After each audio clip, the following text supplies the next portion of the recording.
शुभ्रवस्त्रामृता या वीणावरदण्डमण्डितकरा या श्वेतपद्मासना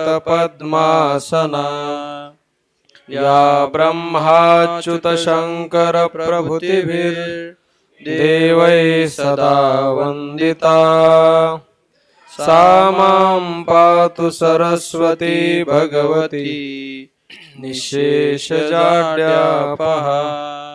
जयांचे केलिया स्मरण होय सकळ विद्यांचे अधिकरण तेची वंदू श्रीचरण श्री गुरूंचे जयांचे निआठवे शब्दसृष्टी आंगवे सारस्वताघवे जिव्हेसिये वक्तृत्व गोडपणे अमृता ते पारुखे म्हणे रस होती ओळंगणे अक्षरासी भावाचे अवतरण अवतरविते निज खून आता चढे संपूर्ण तत्वबोध श्री गुरूंचे पाय जय हृदय गिवसो निठाय तै वडे भाग्य होय उन्मेषासी ते नमस्कारो न्याता सच्चिदानंद रूपाय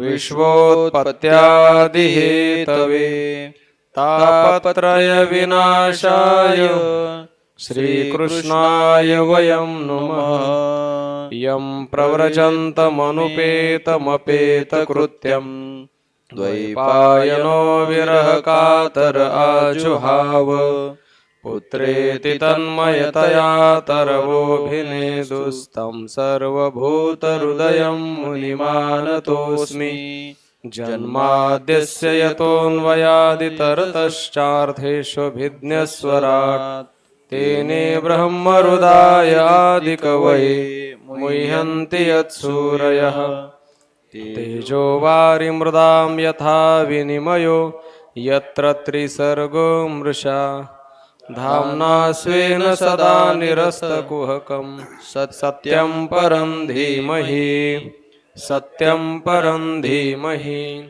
सत्यं परं धीमहि।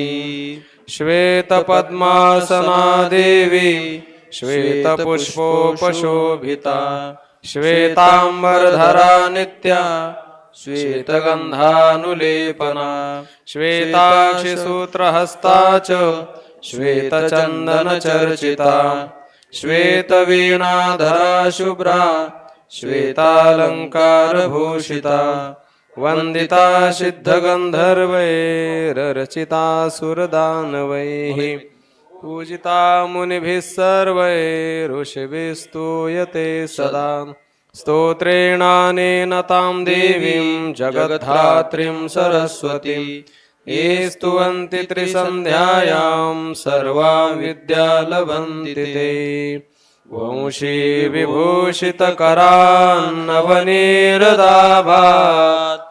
पीताम्बरादरुणबिम्बफलादरोष्ठात् पूर्णेन्दुसुन्दरमुखादरविन्दनेत्रात् कृष्णात् परं किमपि तत्त्वमहं न जाने। ध्यानाभ्यासवशीकृतेन मनसा तन्निर्गुणं निष्क्रियं ज्योतिः किंचन योगिनो यदि परं पश्यन्ति पश्यन्तु ते अस्माकं तु तदेव लोचनचमत्काराय भूयाचिरम् कालिन्दे पुलिनोदरे किमपि नीलं मयो धावति समचरण सरोजं सान्द्रनीलाम्बुदाभं जगन्निहितपानिं मण्डनं मण्डनानां तरुणतुलसीमाला कन्धरं कञ्जनेत्रं सदयधवलहासं विठ्ठलं चिन्तयामि ध्येयं सदा परिभवग्नमभीष्टदोहं तीर्थास्पदं शिवविरिञ्चिनुतं शरण्यं भृत्यार्तिहं प्रणतपालभवाब्धिपोतम् वन्दे महापुरुषते चरणारविन्दम् वन्दे महापुरुषते चरणारविन्दम् वन्दे महापुरुषते चरणारविन्दम् श्रीगणेशाय नमः श्रीसरस्वते नमः श्रीविठ्ठलाय नमः श्रीमातापितृभ्यां नमः श्रीगुरुभ्यो नमः। ॐ नमो भगवते वासुदेवाय। रामकृष्ण हरि रामकृष्ण हरि रामकृष्ण हरि। नमो सद्गुरु तुकया ज्ञानदीपा नमो सद्गुरु सच्चिदानंद रूपा नमो सद्गुरु भक्त कल्याण मूर्ति नमो सद्गुरु भास्करा पूर्ण कीर्ति मनुष्याकृते राघवे ख्याती केली शिळा शिखरे सागरी तारेली तुका स्वामी हा पूर्ण ब्रह्म प्रकाशी जळी रक्षिले निर्जीवा कागदाशी महाराज हा जन्मला मृत्युलोकी दुजी उपमा नाटळे इहलोकी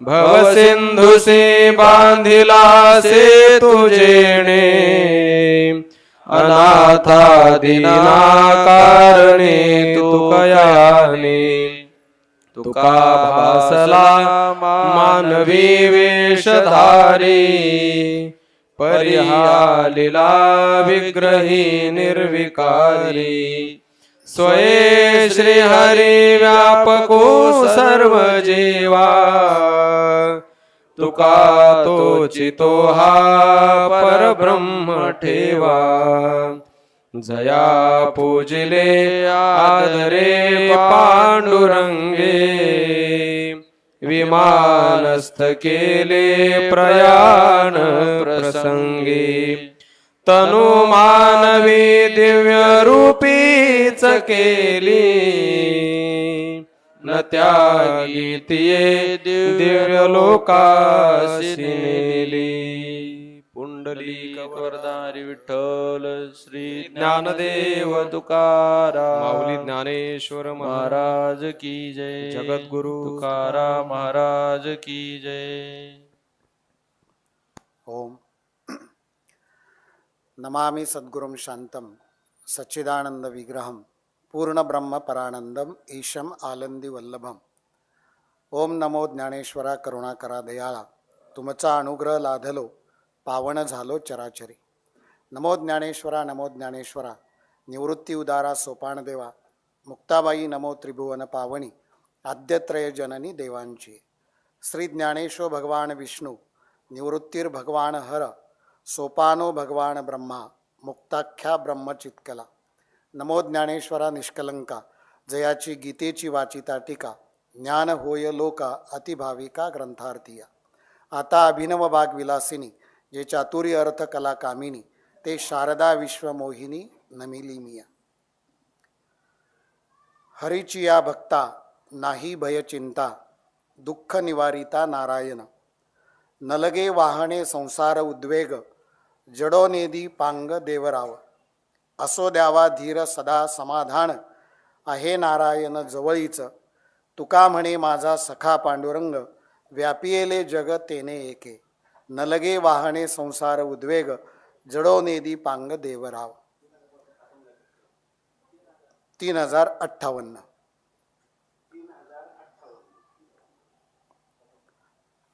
वैदिक सिद्धांत शोधक सकल साधक जनबोधक संसार गतिरोधक पंढरी पथदर्शक जगद्गुरु तुकोबराय।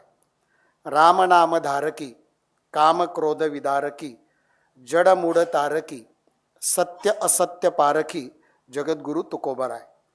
अक्षय तनुगात्र परम पवित्र महासत्पात्र बोल्होबा पुत्र जगद्गुरु तुकोबराय. संत सम्राट ज्ञानोबराय वैराग्य राग रसिक जगद्गुरु तुकोबराय. महाराष्ट्रातील सकल संतांची मांदियाळी वारकरी संप्रदायाचं आराध्य दैवत पांडुरंग परमात्मा आणि पुण्यसलीला इंद्रायणीच्या काठावरती अलंकापुरीमध्ये आपण गेले काही वर्षापासून सुरू केलेला अष्टादशा, याही वर्षी पंचमवेद समजला जाणाऱ्या जगद्गुरु तुकोबरायांच्या गाथ्याचं हा दुसरा भाग सुरू झालेला आहे. परमादरणीय गुरुवर्य डॉक्टर महाराज, परमादरणीय गुरुवर्य गेठे महाराज, उपस्थित सर्व साधक गुरुवर्यांच्या चरणी साष्टांग प्रणिपात. नियोजित वेळेमध्ये अभंग जे माझ्या वाट्याला आलेले त्याच्या चिंतनाला आपण सुरुवात करूया. अभंग क्रमांक 3058. हरीची या भक्ता नाही भय चिंता दुःख निवारिता नारायण. न लगे वाहणे संसार उद्वेग जडोनेदी पांग देवराव. हरिभक्ताने कशाची चिंता करू नये, त्याचं कारण भगवान नारायण सतत हरिभक्ताच्या जवळ असतात. अशा अर्थाचा हा अभंग. हरीची या भक्ता नाही भय चिंता. जो हरिभक्त आहे त्याला कशाही पद्धतीची भय किंवा चिंता त्याने धरू नये. त्याचं कारण असं आहे की भय आणि चिंता असण्याचं कारण काय, तर जर तुम्ही मिथ्या पदार्थांना सत्य मानलं, या जगताला सत्य मानलं किंवा देहालाच मी मानलं, तर मग भय आणि चिंता तुमच्या मागे लागू शकते. परंतु जर आपलं निवारण करण्यासाठी, दुःख निवारण करण्यासाठी साक्षात परमात्मा नारायण जर आपल्याबरोबर असेल, तर आपल्याला म्हणजे हरिभक्ताला चिंता करण्याचं काही कारण नाही. आणि म्हणून हरिभक्ताने, आता हरिभक्त म्हणजे कोण, तर जो सतत भगवंताचं नामस्मरण करतो, साधना करतो, निधिध्यासन करतो, किंवा संत वाङ्मयामध्ये सांगितलेल्या ज्या आचार विचार पद्धती आहेत त्याच्या मार्गावरती जो चालतो, असा हरिभक्त, त्या हरिभक्ताला आपल्या संसाराची किंवा कशाचीच भय किंवा चिंता करण्याचं कारण नाही. दुःख निवारण्यासाठी नारायण कायम सोबत असतो. याची अनेक उदाहरणं आपल्याला देता येतील, परंतु एक महत्त्वाचं उदाहरण म्हणजे भक्त प्रल्हादाचं. आपल्या सगळ्यांना कल्पना आहे की हिरण्यकश्यपूच्या पोटी जन्माला आल्यानंतर देवाचं नाव घ्यायला सुद्धा बंदी असणाऱ्या भक्त प्रल्हादाला सतत नारायण नारायण म्हणत असल्यामुळे भगवंताने सर्व संकटातून भक्त प्रल्हादाला तारलेलं आहे. मग उंच कड्यावरून ढकलून दिलं तरी फुलासारखं झेललं, उकळत्या तेलाच्या कढईत टाकलं तिथंही भक्त प्रल्हादाला काही झालं नाही. हत्तीच्या पायाखाली दिलं, त्या होलिकेने अग्नीमध्ये आत्या मांडीवर घेऊन बसली तरी काही झालं नाही. भक्त प्रल्हादच काय, सर्व संतांची उदाहरणं आपल्याला देता येतील की ज्यांनी भगवंताला जवळ केलं किंवा भगवंत ज्यांच्या जवळ आहे दुःख निवारण्यासाठी. सर्व संतांचं चरित्र आपण आवर्जून पहा, त्यामध्ये नारायण जवळ असल्यामुळे आपल्याला हरिभक्ताला दुःख चिंता भय असता कामा नये. अगदी वैयक्तिक स्तरावरती उदाहरण द्यायचं झालं तरीसुद्धा अगदी मला काही दिवसांपूर्वी जे काही दुःख किंवा भय वाटलं होतं ते सुद्धा इथे भगवंताने नारायणाने दूर केलं. परंतु इथे व्यासपीठाच्या उजव्या बाजूला बसणारे आपल्या सर्वांचे आदरस्थानी सद्गुरू डॉक्टर बाबांच्या कृपेने मला वैयक्तिक माझ्याही जीवनात असे अनेक अनुभव होत आहेत की दुःख आणि भय जेव्हा जेव्हा आलं तेव्हा बाबा जवळ होते. काही वेळेला प्रत्यक्ष जवळ होते, काही वेळेला वेगळ्या पद्धतीने जवळ होते, आणि त्यामुळं दुःखाचं कारण वैयक्तिक स्तरावरती सुद्धा मला लाभलेलं नाही. न लगे वाहणे संसार उद्वेग. संसाराची काळजी करण्याचं काही कारण नाही. वाहणे म्हणजे बाळगणे, त्याचबरोबर उद्वेग याचा अर्थ काळजी. संसाराची काळजी करण्याचं काही कारण नाही. कारण का, तर जडोनेदी पांग देवराव. पांग याचा अर्थ पराधीनता. भगवान परमात्मा जो आहे, देव जो आहे, तो त्याच्या अंगी कोणती पराधीनता, दारिद्र्य किंवा दुःख आपल्या हरिभक्ताच्या जवळसुद्धा येऊ देत नाही, इतकं त्याचं सामर्थ्य आहे. कर्तुम अन्यथा कर्तुम अशी जी भगवंताची शक्ती आहे, त्या शक्तीचा बराचसा भाग हरिभक्तांच्या रक्षणासाठी भगवान परमात्मा वापरत असतो. मग अशा वेळेला हरिभक्ताने काय करावं? तर असो द्यावा धीर सदा समाधान आहे नारायण जवळीच. हरिभक्ताने काय करायचं? अशा वेळेला भगवंतावरती श्रद्धा ठेवायची, विश्वास ठेवायचा. भगवंत माझ्या जवळ आहे, माझ्या हृदयस्थ आहे आणि तो मला प्रत्येक संकटातून वाचवणार आहे. फक्त मला थोडासा धीर धरणं आवश्यक आहे. धीर धरायला पाहिजे आणि सदा मनामध्ये अखंड समाधान असायला पाहिजे. संसारामध्ये सुखदुःखाच्या लाटा येत असतात, चढ उतार होत असतात. मग अशा वेळेला एकमेव गोष्ट आपण संसारी पुरुषांनी किंवा हरिभक्तांनी करावी, थोडासा धीर धरावा. अगदी आत्ताचं इथं भोसरीवरून इथं येण्याचंच धीराचं म्हणजे पराकाष्ठा झाली. मी निघालो वेळेत, परंतु निघाल्यापासून इथे 3 वेळाला इतकं ट्रॅफिक लागलं की मला कमीत कमी 15 म्हणजे पाऊण तास मला त्या ट्रॅफिकमध्येच गेला. आणि हार्ट पेशंट असल्यामुळं आणि वेळेत पोचायची सवय प्रत्येक ठिकाणी असल्यामुळं मला अजूनही घाम माझा गेला नाही. घाम म्हणजे भीतीपोटी नाही आला, परंतु तो जो काही वेळ लागला, मग पुन्हा रामकृष्ण हरी चालू केलं, जरा धीर धरला आणि नारायण जवळच आहे अशा भावनेने इथपर्यंत आलो आणि वेळेत पोचलो. परंतु तरी नियोजित जी आपली वेळ आहे त्याच्यापेक्षा थोडासा उशीर झाला. परंतु अशा वेळेला धीर, आणि धीर कोणी दिला? तर शेजारी बसणाऱ्या शक्तीने दिला. होईल, जाऊ आपण बरोबर, वेळेत जाऊ. कारण आपण जर आत्ता टेन्शन घेतलं तर त्याने कदाचित अजून वेळ होऊ शकतो. आपण वेगात गाडी चालवली किंवा अजून काय झालं, अशा वेळेला धीर धरणं, धैर्य धारण करणं हे फार गरजेचं आहे. आणि तो धीर धरला आणि आता मात्र समाधानाची जी काही छटा आहे ती अंतकरणामध्ये उमटलेली आहे. आणि हे आपल्या संसारामध्ये पण असंच असायला हवं, कारण नारायण आपल्या जवळच असतो. तुका म्हणे माझा सखा पांडुरंग व्यापिले जगत तेने एके. तुकाराम महाराज म्हणतात की माझा सखा पांडुरंग आहे. सखा शब्द फार जवळचा आहे, व्यवहारातलाही आहे, परमार्थातला आहे. सखा शब्द म्हणलं की त्याच्यापेक्षा जवळ दुसरं कोणी नसतं. आणि माझा पांडुरंग सखा आहे, तो हृदयस्थ आहे. आणि तो कुठे आहे? तर त्याने सगळं जग व्यापलेलं आहे. तो नाही अशी जागाच नाही. पुन्हा भक्त प्रल्हादाचं उदाहरण, हिरण्यकश्यपूने विचारलं नारायण कुठे आहे? त्याने प्रतिप्रश्न केला, कुठे नाही ते सांगा. म्हणजे सगळीकडे नारायण भरलेला आहे. जळी स्थळी काष्टी पाषाणी दशांगुळे भगवान परमात्म्याचं चराचरामध्ये त्याचं अस्तित्व आहे. आणि हे चेतन तत्व सगळीकडे असल्यामुळे हा माझा पांडुरंग जो आहे तो सखा आहे आणि तो मला कधीही माझ्या जवळच आहे. मला सुखदुःखाची काळजी करण्याचं कारण नाही, कारण जगव्यापक असा पांडुरंग परमात्मा हा माझा सखा आहे. आणि जेव्हा पांडुरंग परमात्मा आपला सखा असतो तेव्हा तर काळजी नावाची गोष्ट आपल्याला येता कामा नये. दुसरा पुढचा जो अभंग आहे 3059 क्रमांकाचा, तो अभंग तर आजच्या दिवसाचं औचित्य आहे. म्हणून मी सुरुवातीला परिहार फारसा दिला नाही, कारण दुसऱ्या अभंगात तो येणारच होता.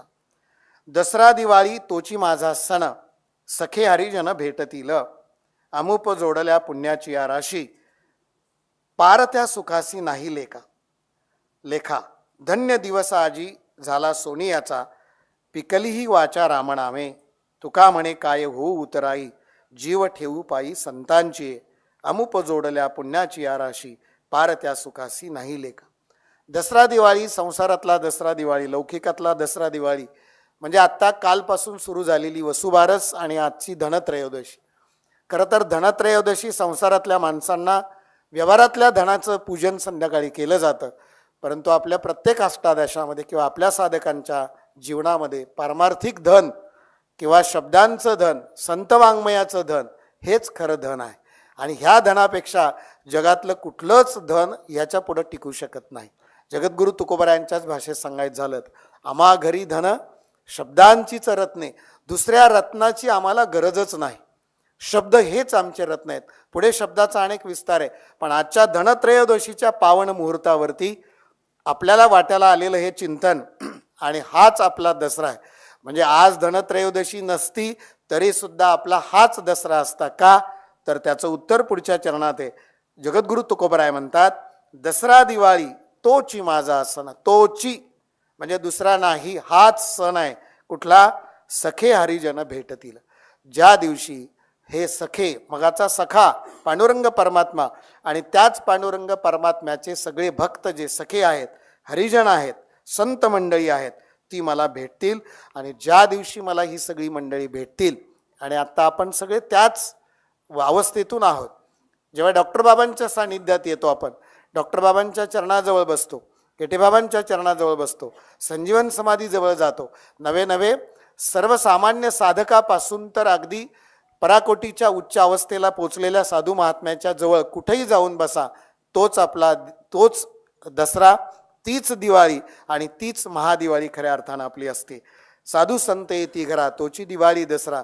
इथे आपणच साधू संतांच्या घरी आलेलो आहोत, त्यामुळे हाच दसरा आहे आणि हाच आपला महान अशा पद्धतीचा सण आहे.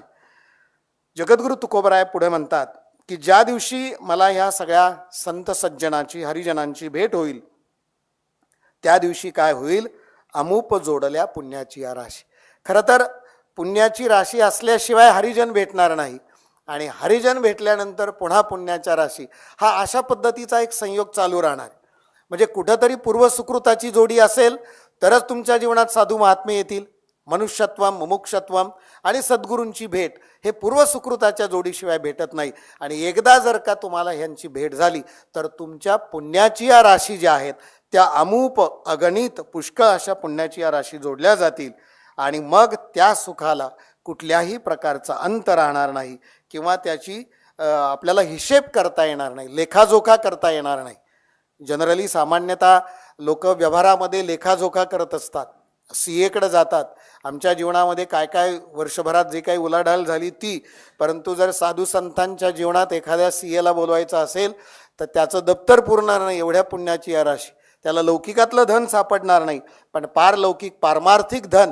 गुरुवर्य गेठेबाबांनी आम्हाला धनंजय, अर्जुनाची व्याख्या सांगताना धनंजय म्हणजे पारमार्थिक धन ज्याच्याकडं अमूप आहे असा धनंजय, अशी व्याख्या धनंजयाची अर्जुनाची केली होती. आणि खऱ्या अर्थानं अर्जुनाहून श्रीमंत कोण आहे? आणि म्हणून पारमार्थिक धन जेव्हा आपल्या जीवनामध्ये भरपूर प्रमाणात जोडलं जाईल, कधी जोडलं जाईल तर साधू संतांच्या हरिजनांच्या भेटी आपल्याला जेव्हा होतील तेव्हा. धन्य दिवस आजी झाला सोनियाचा. सोन्याचा भाव आता गगनाला भिडलेला आहे. मला वाटतं 1.25 लाखाच्याही पुढं सोनं गेलेलं आहे. तर सोनं हा एक मौल्यवान धातू आहे, व्यवहारातला सगळ्यात मौल्यवान धातू आहे, म्हणून आपण म्हणतो की तो सोनं आहे.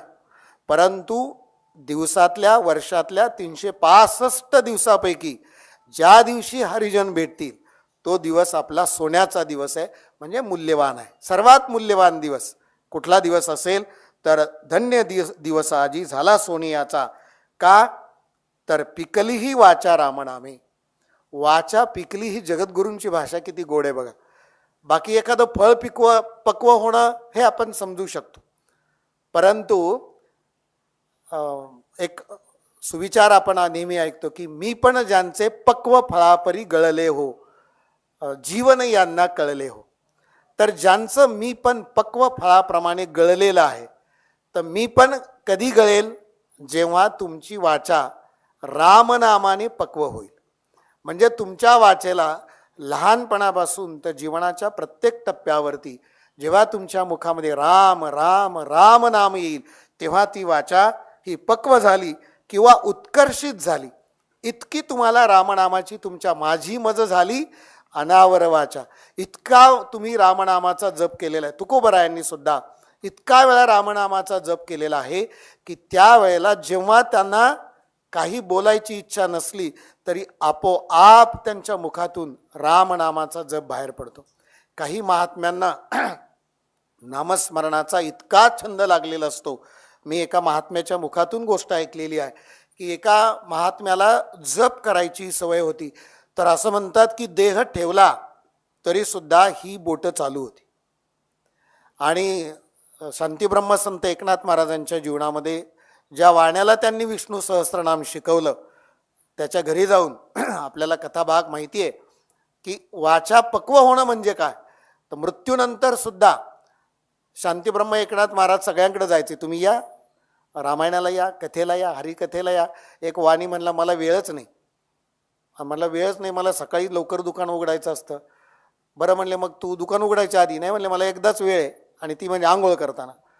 मग नाथबाबा म्हणले ठीक आहे तू आंघोळीला बसला ना, मी येतो, तू नको येऊ. नाथबाबा तिथं गेले आणि मग एक तांब्या टाकला की विष्णू सहस्त्रनामातलं पहिलं नाव, दुसऱ्या तांब्याला दुसरं नाव, असं करत त्याला आंघोळ घालायचे आणि हे नाम शिकवायचे. आणि मग असं म्हणतात की आता मी दृष्टांत लवकर समजतो की जेव्हा तो वाणी गेला आणि त्याची शेवटची आंघोळ जी बाहेर घातली जाते आणि पहिला तांब्या घातला त्या वाण्याच्या मुखातून विष्णू सहस्रनाम सुरू झालं होतं. याला म्हणायचं पक्व झाली वाचा. तुमचा देह पडला तरी सुद्धा जर त्या देहातून संत चोखोबांची हाडं सुद्धा जर विठ्ठल विठ्ठल म्हणत असतील, जनाबाईच्या गोऱ्या सुद्धा विठ्ठल विठ्ठल म्हणत असतील, तर याच्याहून अधिक वाचा पक्व होण्याचं दुसरं उदाहरण काय असू शकतं. आणि म्हणून धन्य आज दिवस आजी झाला सोनियाचा, किंवा धन्य आजी दिना झाले संतांचे दर्शन, पिकलही वाचा रामनामे, तुका म्हणे काय होऊ उतराई. उतराई कसं होऊ याच्यातून, या संतांच्या दर्शनातून कसं उत्तीर्ण होऊ, कसं या संतांच्या उपकारातून मी उत्तीर्ण होऊ किंवा उतराई होऊ. खरं तर संतांच्या उपकारातून उतराई होणं शक्यच नाही. आता यावर आपल्याला खूप काही बोलता येईल, पण आपल्याला नियोजित वेळेमध्ये जर सगळ्या याचं चिंतन करायचं असेल तर, कारण मी भोजने महाराजांच्या मुखातून एक वाक्य ऐकलंय, ते वाक्य माझ्या खूप आवडीचं आहे. ते वाक्य मी म्हणतोच, कारण त्याच्याशिवाय माझी वाचासुद्धा पिकणार नाही किंवा ते मलाही समाधान मिळणार नाही. संतांचे उपकार, महाराष्ट्राची श्रीमंती. आमच्या गावात भोजने महाराज आले तेव्हा त्यांनी उच्चारलेलं वाक्य आहे ते, की या महाराष्ट्रात होऊन गेलेत संत, संतांनी लिहिलेत ग्रंथ, ग्रंथ दाखवतात पंथ, त्या पंथाने वाटचाल केल्यानंतर प्राप्त होतो भगवंत, आणि भगवंताची प्राप्ती झाल्यानंतर होतो जीवनमरणाचा अंत. म्हणून माझा महाराष्ट्र श्रीमंत. अशा श्रीमंत महाराष्ट्राचं वर्णन त्यांनी केलं होतं. ते वाक्य माझ्या एकदा ऐकलं आणि लक्षात राहिलं. संतांचे उपकार इथे आहेत. भारते जन्म दुर्लभ, महाराष्ट्र अति दुर्लभ. महाराष्ट्रामधला जन्म अति दुर्लभ आहे. कारण का, तर संत भूमी महाराष्ट्र आहे. उत्तरेकडं देवभूमी आहे, तिथं स्वागत असतं, देवभूमी में आपका स्वागत आहे. पण महाराष्ट्रात आल्यावर संत भूमी में आपका स्वागत आहे, असं स्वागत असतं. जेव्हा सर्वसामान्य माणसाला करमत नाही तेव्हा तो देवाकडे जातो, पण जेव्हा देवाला करमेनासं होतं तेव्हा संतांकडे येतो. अशा संतांचे उपकार कसं उतराई होऊ मी त्यांच्याकडून. मग एवढं करणं शक्य नाही तर मग मी काय करावं, जीव ठेवू पायी संतांची. संतांच्या पायावरती मी जीव अर्पण करीन, म्हणजे माझा जीवभाव संतांच्या चरणी अर्पण करीन, असं या अभंगाचं आपल्याला चिंतन करता येईल. हाची माझा नेम धरिला हा धंदा, यावरी गोविंदा भेटी द्यावी. हाची माझा ध्यास सदा सर्व काळ, न्यावयासी मूळ येसी कधी. डोळ्याची भूक पाहता श्रीमुख, अलिंगणे सुख निवती भुजा. बहुचित्त ओढे तयाची ये सोयी, पुरेला हा कै नवस नेनो. बहु बहु काळ झालो कासावीस, वाहिले बहु अस कलेवर. तुका म्हणे आता पडावे ओझे, पांडुरंगा माझे यावरी. भगवंताच्या भेटीची व्याकुळता जगद्गुरु तुकोबराय या अभंगातून आपल्याला सांगतात. जगद्गुरु तुकोबराय म्हणतात की हाच माझा नेम, माझा हाच नेम झालेला. कुठला नेम झालाय जगद्गुरु तुकोबरायांचा? हाच नेम झालाय आणि हाच धंदा झालाय. कुठला? की आता यानंतर तरी तू मला भेट द्यावी, यावरी गोविंदा भेटी द्यावी. यावरी तरी गोविंदा, हे पांडुरंग परमात्मा, तू मला याच देहात भेट द्यावी. असाच नियम मी केलेला आहे. मी आता नियम करूनच बसलेलं. आपल्याला माहिती आहे भंडारा बाबांच्या मुखातून आपण जगद्गुरु तुकोबरायांचं चरित्र ऐकलेलं आहे. अगदी ह्या मारुती मंदिराच्या तिथे खूप वर्षांपूर्वी.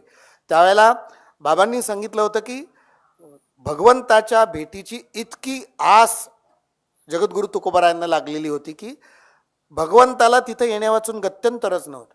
आणि साक्षात्कार झालाय तो भंडारा डोंगरावरती, भामचंद्र डोंगरावरती साक्षात्कार झालाय. जगद्गुरु तुकोबरायांना तर झाला, परंतु कान्होबरांना सुद्धा करून दिला त्यांनी. कान्होबरायांना सुद्धा सांगितलं आता मला भेटला ना, माझ्या भावाला पण भेट. तर ही जी उत्कटता आहे, व्याकुळता आहे, माझा हाच नेम आहे की आता तरी तू मला या देहात भेट द्यावी, असा मी नियम केलाय आणि तसा मी प्रयत्नही माझा चालू आहे. हाची माझा ध्यास. भगवंताच्या प्राप्तीसाठी ना सगळ्यात महत्त्वाचा ध्यास लागतो आणि तो सदा सर्व काळ लागतो. सकाळी लागला आणि दुपारी थांबलाय असं नाही, सतत 24/7 इंटू पुन्हा आणखी काय असेल ते. तर हे सतत भगवंत चिंतनाच्या ध्यासाचा परिपाक मग भगवंताच्या प्राप्तीत होत असतो. जगद्गुरु तुकोबराय असं आपल्याला सांगतायत की त्यांना ध्यास लागलाय, परंतु हाच ध्यास आपणाला पण लागायला पाहिजे. आणि मग जे पुढचा जो उत्तरार्ध आहे की मला हा सर्व काळ ध्यास लागलेला आहे, तेव्हा वैकुंठाला नेण्याकरता तू केव्हा मूळ पाठवशील. न्यावयासी मूळ येसी कधी. कधी येणार मला तू बोलावणं घेऊन. मूळ आपल्याला सगळ्यांना माहिती आहे की सासूरवाशिनीला आणण्यासाठी मूळ पाठवावं लागतं. त्याला काही भागात मुराळी असंही म्हणतात. विशेषतः नवीन लग्न झालेली स्त्री असेल तर तिला माहेरी आणण्यासाठी भाऊ किंवा घरातलं कोणीतरी जातं, त्याला मूळ पाठवणे असं म्हणतात. त्याच्याशिवाय ती पराधीन असणारी जी माऊली आहे ती येऊ शकत नाही. जगद्गुरु तुकोबाराय म्हणतात की मी पराधीन आहे, तुझं मूळ आल्याशिवाय, तुझं बोलावणं आल्याशिवाय मी येणार नाही. आणि तू मला बोलवावं, कधी बोलावणार आहे या संदर्भातले अनेक प्रमाण आहेत. ऐसी वाट पाहे काही निरोपका मूळ, काहो कळवळा तुम्हा आटेची ना उमटेची ना. तुम्हाला माझा कळवळा का, कधी येणार माझा कळवळा. ऐसी वाट पाहे काही निरोपका मूळ, कधी निरोप येतोय, कधी मूळ पाठवताय. काहो कळवळा तुम्हा उमटेची ना, किंवा पाठविसी मूळ तरी लवकरी विठ्ठले. विठ्ठला तू मला तुझ्या भेटी करता, वैकुंठाला नेण्याकरता मला तू मूळ पाठव, मला मुराळी पाठव. किंवा न्यावयासी मूळ पाठविल कधी मज कृपानिधी पांडुरंग. हे पांडुरंगा कृपानिधी, तुम्ही मला मूळ कधी पाठवणार आहात. किंवा तुका म्हणे मूळ पाठवा लवकरी, किंवा करू हरी काय सांगा. एकतर मला मूळ पाठवा, मला वैकुंठाला यायचं आहे, मला स्वस्वरूपाला जायचं आहे, तुम्ही मला मूळ पाठवा, किंवा मी तोपर्यंत काय करू हे तरी मला सांगा, असं जगद्गुरु तुकोबाराय म्हणतात.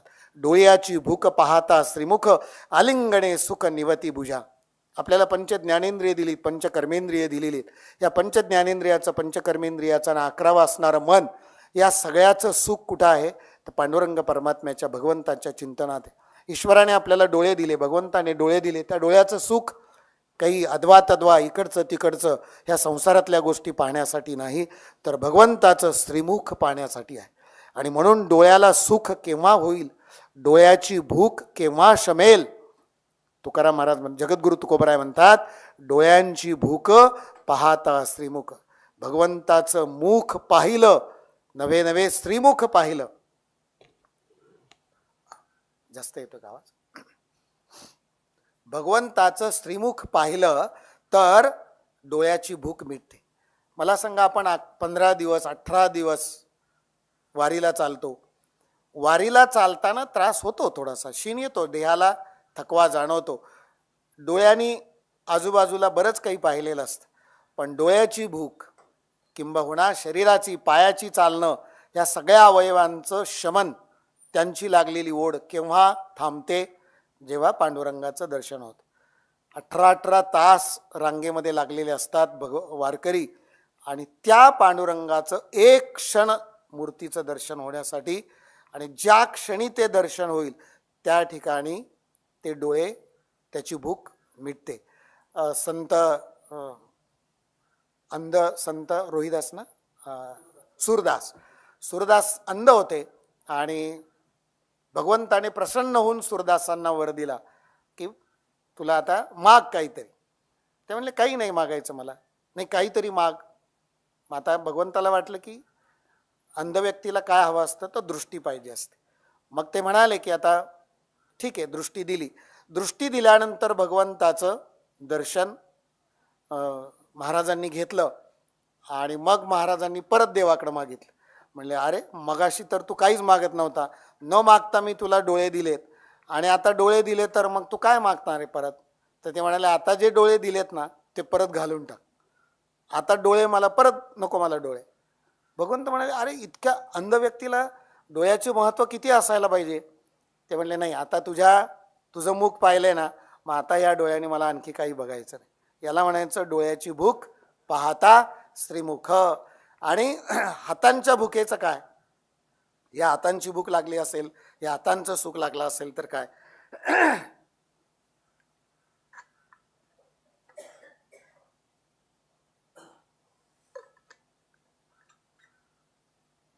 तर भगवंताच्या आलिंगनाने या भुजांना सुख प्राप्त होणार आहे. बहुचित्त ओढे तयाची ये सोयी, पुरेला हा काही नवसनेनो. तुझ्या भेटी करता माझं चित्त अगदी तीव्रतेनं ओढ घेत आहे, पण ही इच्छा कधी पूर्ण होणार, पुरेला का काही नवसनेनो, कधी पूर्ण होणार हे काही मला कळत नाही. बहुचित्त ओढे तयाची ये सोयी, पुरेला हा काही नवसनेनो. बहु काळ झालो कसावीस. खूप दिवस झालं पांडुरंग परमात्म्या कासावीस झालोय. पुष्कळ दिवसापासून तुझी मी वाट पाहतो आहे. तुझ्या भेटीची ओढ मला लागलेली आहे आणि तुझ्या भेटी करता तर मी वाहिले बहुवस कलेवर. खरं तर आम्ही या मनुष्य देहामध्ये कशासाठी आलोय? आपल्याला सगळ्यांना माहिती आहे की आपल्याला जन्माला यावंच लागतं. ईश्वराला अवतार धारण करावा लागतो. पण संत मात्र स्वच्छेने या पृथ्वी तलावरती येत असतात. त्यांच्या मनावर आहे कधी यायचं आणि कधी जायचं. मनुष्य जन्मामध्ये कधी यायचं कधी जायचं. पण आम्ही हा जो मनुष्य जन्म धारण केलेला आहे ना, हा काही मनुष्य जन्म किंवा हा देह, हे कलेवर, हे शरीर फार भारी आहे म्हणून नाही धारण केलं. या देहामध्ये तुझी भेट व्हावी म्हणून आम्ही हे कलेवर धारण केलं. आणि ज्या दिवशी तुझी भेट होईल तेव्हा हे कलेवर सोडायला आम्ही मागे पुढे पाहणार नाही. तुका म्हणे आता पडावे ओझे. जी इच्छेचं ओझं मला झालेलं आहे, तुझ्या भेटीच्या इच्छेचं ओझं झालेलं आहे, ते आता पडून जावं.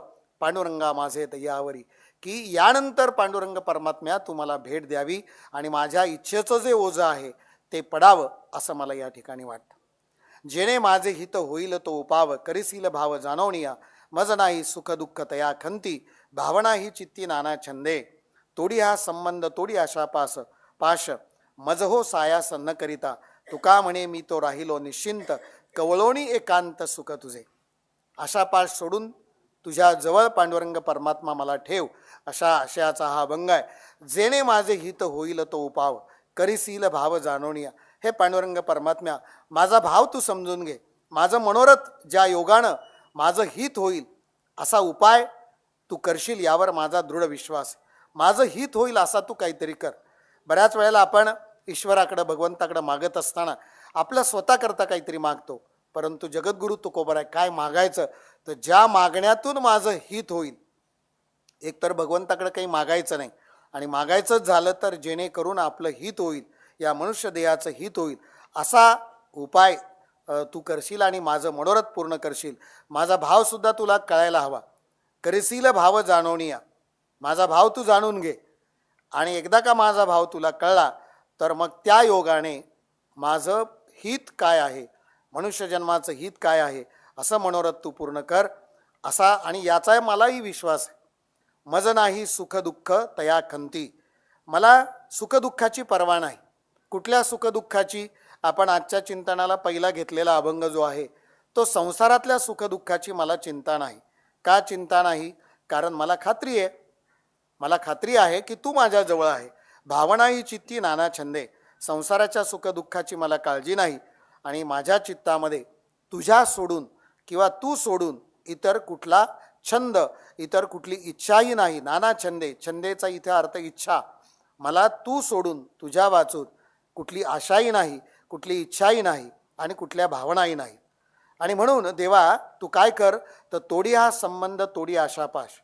हा जो काही संसारातल्या स्त्रीपुत्रादिकांचा संसाराचा जो काही आशापाश आहे तो तोडून टाक. आणि म्हणून जगद्गुरु तुकोबरायांच्या जीवनामध्ये पत्नी गेली, मुलं गेली, तरीसुद्धा जगद्गुरु तुकोबराय त्या ठिकाणी दुःख करत नाही. उलट बरं झालं देवा, बरं झालं पत्नी गेली, बरं झालं मुलं गेली, त्यामुळे आता मी तुझ्या अधिक जवळ येईल. आपल्या संसारामध्ये आपल्यासारख्यांना जर अशी एखादी घटना घडली तर ते आशा आणि पाश इतके घट्ट असतात की ते सोडून जात नाही. वयाच्या 100व्या वर्षी जरी आपली आयु गेली, वडील गेले, तरीसुद्धा दुःखाची तीव्रता प्रचंड असते. त्याचं कारण तेवढे आशापाश, तेवढेच बंध आपले त्यांच्याशी जोडलेले असतात. आणि म्हणून जगद्गुरु तुकोबराय म्हणतात की तुम्ही काय करा, स्त्रीपुत्रादिकांचा, मातापित्यांचा, संसाराचा आशापाश तोडून टाका. आणि मग काय? तुका म्हणे मी तो राहिलो निश्चिंत, कवळोनी एकांत सुख तुझे. हे पांडुरंग परमात्म्या, तुझं सुख आत्मसात करून मी निश्चिंत राहिलेलो आहे. एकांत सुख जे आहे, कवळवणीचा अर्थ आत्मसात करून एकरूप होऊन मी त्या सुखाशी एकरूप होऊन ते सुख आत्मसात करून समाधानाने राहिलेलो आहे असं जगद्गुरु तुकोबराय म्हणतात. शिखासूत्र तुझा गुंतला जमान, तोवरी तू जाण श्रुतीदास. त्याची तुझ काही चुकताची नीत, होसील पतित नरकवासी. बहु तू झालासी चतुर शहाणा, शुद्ध आचरणा चुको नको. शिखासूत्र यांचा तोडी तू संबंध, मग तुझ बाध नाही काही. तुका म्हणे तरी वर्तुनी निराळा, उमटती कळा ब्रह्मीचिया. वेदविहित कर्माच्या आचरणाविषयी उपदेश जगद्गुरु तुकोबारायांनी इथं केलेला आहे की वेदविहित कर्म कधी करावी आणि जर ती टाकायची असेल तर ती कशी टाकावी, किंवा जे काही शास्त्राने सांगितलेले त्याचं चिंतन इथं आलं आहे. शिखा म्हणजे शेंडी, सूत्र म्हणजे जानवं. शिखा सूत्र तुझा गुंतला जमाण. जमाण या शब्दाचा अर्थ आहे जामीन. तोवरी तू जाण श्रुतीदास. इथं जीवाला उपदेश केलेला आहे की शेंडी आणि जानवं हे मी धर्माच्या अनुष्ठानाकरता किंवा श्रुतीने सांगितलेलं आहे, वेदांनी सांगितलेलं आहे. आपल्याला कल्पना आहे की ब्राह्मणामध्ये किंवा याच्यामध्ये मुंज करताना ते सगळं शिखा सूत्र याचा जो काही शास्त्रार्थ सांगितलेला आहे तो केला जातो. मग हे मी जतन करीन किंवा हे याचं धर्मानुष्ठानाच्या निमित्ताने मी रक्षण करीन असा देव, अग्नी आणि ब्राह्मणाच्या समक्ष मी प्रतिज्ञा केलेली आहे. आणि या प्रतिज्ञेमध्ये जोपर्यंत तू गुंतला आहेस, जोपर्यंत तू त्याला जामीन आहेस, तोपर्यंत तू कोण आहेस? श्रुतीचा दास आहेस. श्रुती म्हणजे वेद, श्रुती माऊली, हितापासून ही काढीती. ही श्रुती माऊली जी आहे त्या श्रुती माऊलीचा, वेदांचा तू दास आहेस असं. आणि म्हणून तुला वेदांनी सांगितलेलं जे आहे, श्रुती माऊलीने जे सांगितलेलं आहे, शास्त्राने जे सांगितलेलं आहे ते तुला ऐकावंच लागेल, कारण तू ते वचनबद्ध आहेस. त्याची तुझं काही चुकताची नीत. आणि मग जर का तू असं काही कारणाने, कुठल्या कारणाने, मग कधी तू नास्तिक होशील, कधी तुला दांभिकपणा येईल, कधी मी मुक्त झालोय, मला ज्ञान झालेलं आहे असा खोटा भ्रम तुला होईल. आणि मग अशा वेळेला तू काय करशील तर तू जे काही सदाचार आहेत, ती सदाचार किंवा जी नीती आहे किंवा जे वागणं आहे, जे आचारसंहिता घालून दिलेली शास्त्राने, श्रुती माऊलीने, वेदाने, वेदविहित कर्म करायची असतात. कारण तू शिखा आणि सूत्र याला तू जामीन आहेस, तू प्रतिज्ञा केलेली आहेस, तू श्रुती माऊलीचा दास आहेस, वेदांचा दास आहेस, आणि मग तुला ही कर्म करावीच लागतील. अशा वेळेला तू स्वतःचं डोकं चालवून आता मी काय मुक्त झालोय आणि मग मला मुक्त व्यक्तीला हे काही करायची गरज नाही, किंवा काही वेळेला नास्तिक होतं माणूस, नास्तिक माणसं हे काही पाळत नाही, किंवा मग दांभिकपणामुळे सुद्धा आपल्याकडं काही आचारसंहिता घालून दिलेली आहेत वेदाने, ते आपण पाळायचं म्हणजे पाळत नाही, किंवा तू चुकलास त्याची तुझं काही चुकताची नीत. जर तू हे काही चुकला तर मग काय होशील? होशील पतित नरकवासी. तर तुझं पतन होऊन तू नरकात जाशील. ह्या म्हणून तुला जी काही आचारसंहिता घालून दिलेली आहे ती सोडता कामा नये. बहु तू झालासी चतुर शहाणा, शुद्ध आचरणा चुको नको. तू खूप शहाणा झाला असशील, तू विद्वान झाला असशील तरी सुद्धा, किंवा तू स्वतःला तसं समजत असशील की मी आता फार मोठा विद्वान झालोय, मग मला हे धर्माचं आचरण किंवा हे अनुष्ठान हे काही नाही केलं तरी चालेल, पण असं करून चालणार नाही. तू झालासी चतुर शहाणा, शुद्ध आचरणा चुको नको. तरी सुद्धा जे आचरण घालून दिलेलं आहे ते तू चुकू नको. विहित कर्म शिखासूत्र यांचा तोडी तू संबंध, मग तुझं बाध काही नाही काही. जर तुला शास्त्रार्थ तू स्वीकारलेला आहेस, तू वेदाच्या प्रमाणे आचरणासाठी तू बद्ध आहेस, जर तुला या सगळ्या कर्माचा त्याग करायचाच असेल तर तो तुला विधीपूर्वकच करावा लागेल. शास्त्राने स्वीकारण्यासाठी सुद्धा विधी सांगितलेला आहे. आणि समजा एखादी गोष्ट त्यागायची असेल, उद्या तुला शिखा, जाणवं याचा त्याग करायचा असेल तर तरीसुद्धा त्याला धर्माच्याच आचरणाने किंवा योग्य पद्धतीनेच विधीपूर्वकच तुला त्याचा त्याग करावा लागेल. आणि जर मग तू ते त्यागलं तर मग तुला कुठली बाधा येणार नाही. तुझं बाध नाही काही. तू असं सोडून देऊन नाही चालणार, कारण तू जामीन आहेस, तू प्रतिज्ञा केलेली आहेस, तू त्याला त्या आचरणाशी तुझं बांधिलकी आहे, तू ते सोडून चालणार नाही. आणि मग जर सोडायचंच असेल तर मग त्याला विधीपूर्वक तो विधी कर.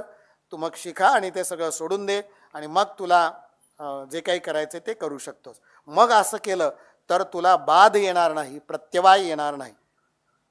तुका म्हणे तरी वर्तुनी निराळा, उमटती कळा ब्रह्मीची. या संदर्भामध्ये एक चिंतन आपल्याला असं सांगता येईल की शुद्धीपत्र आणण्याचा जेव्हा विषय निघाला, शास्त्र संवाद आहे त्यावेळेला संत निवृत्तीनाथ माऊलींचे सद्गुरू निवृत्तीनाथ असं म्हणतात की आपल्याला याची गरज काय, शुद्धीपत्राची गरज काय. ताटीच्या अभंगाचं गुरुवर्यांच्या मुखातून श्रवण करत असताना चरित्राचं अभ्यास करत असताना हा मुद्दा तिथे आलेला आहे की प्रवृत्ती आणि निवृत्तीच्या पलीकडे असणारं सतत निवृत्ती स्तरावरती असणारे संत निवृत्तीनाथ ते असं म्हणतात की आपल्याला शुद्धीपत्राची गरज काय? शुद्धीपत्राची जी गरज आहे ती इतरांना आहे, आपल्याला नाही.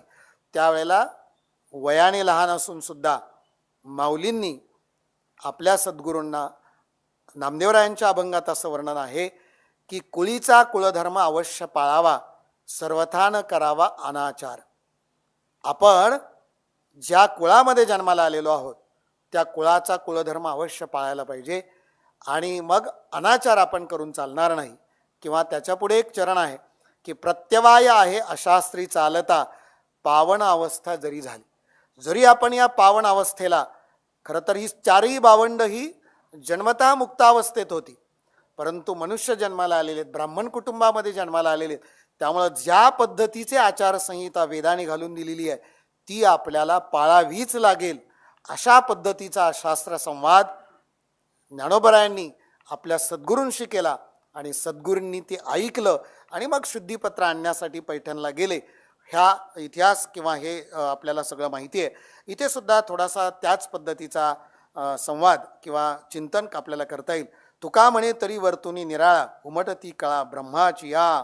जगद्गुरू तुकाराम महाराज म्हणतात की जर तुझ्या ठिकाणी ब्रह्माची, जर तू त्या अवस्थेला पोहोचला, कुठल्या अवस्थेला? नित्य शुद्ध बद्ध मुक्त अशी लक्षणं तुझ्यामध्ये स्पष्टपणे उमटली किंवा तू त्या ब्रह्मस्थितीला पोहोचला, तसा अनुभव तुला प्राप्त झाला, मग मात्र तू वर्तुनी निराळा व्यवहार करून सुद्धा तू पत्राप्रमाणे, म्हणजे जसं कमळाचं पान पाण्यात राहून सुद्धा त्याला अलिप्त राहतं, तसा तू संसारात राहून सुद्धा अलिप्त राहा, पण त्यासाठी तुला त्या अवस्थेला पोचावं लागेल.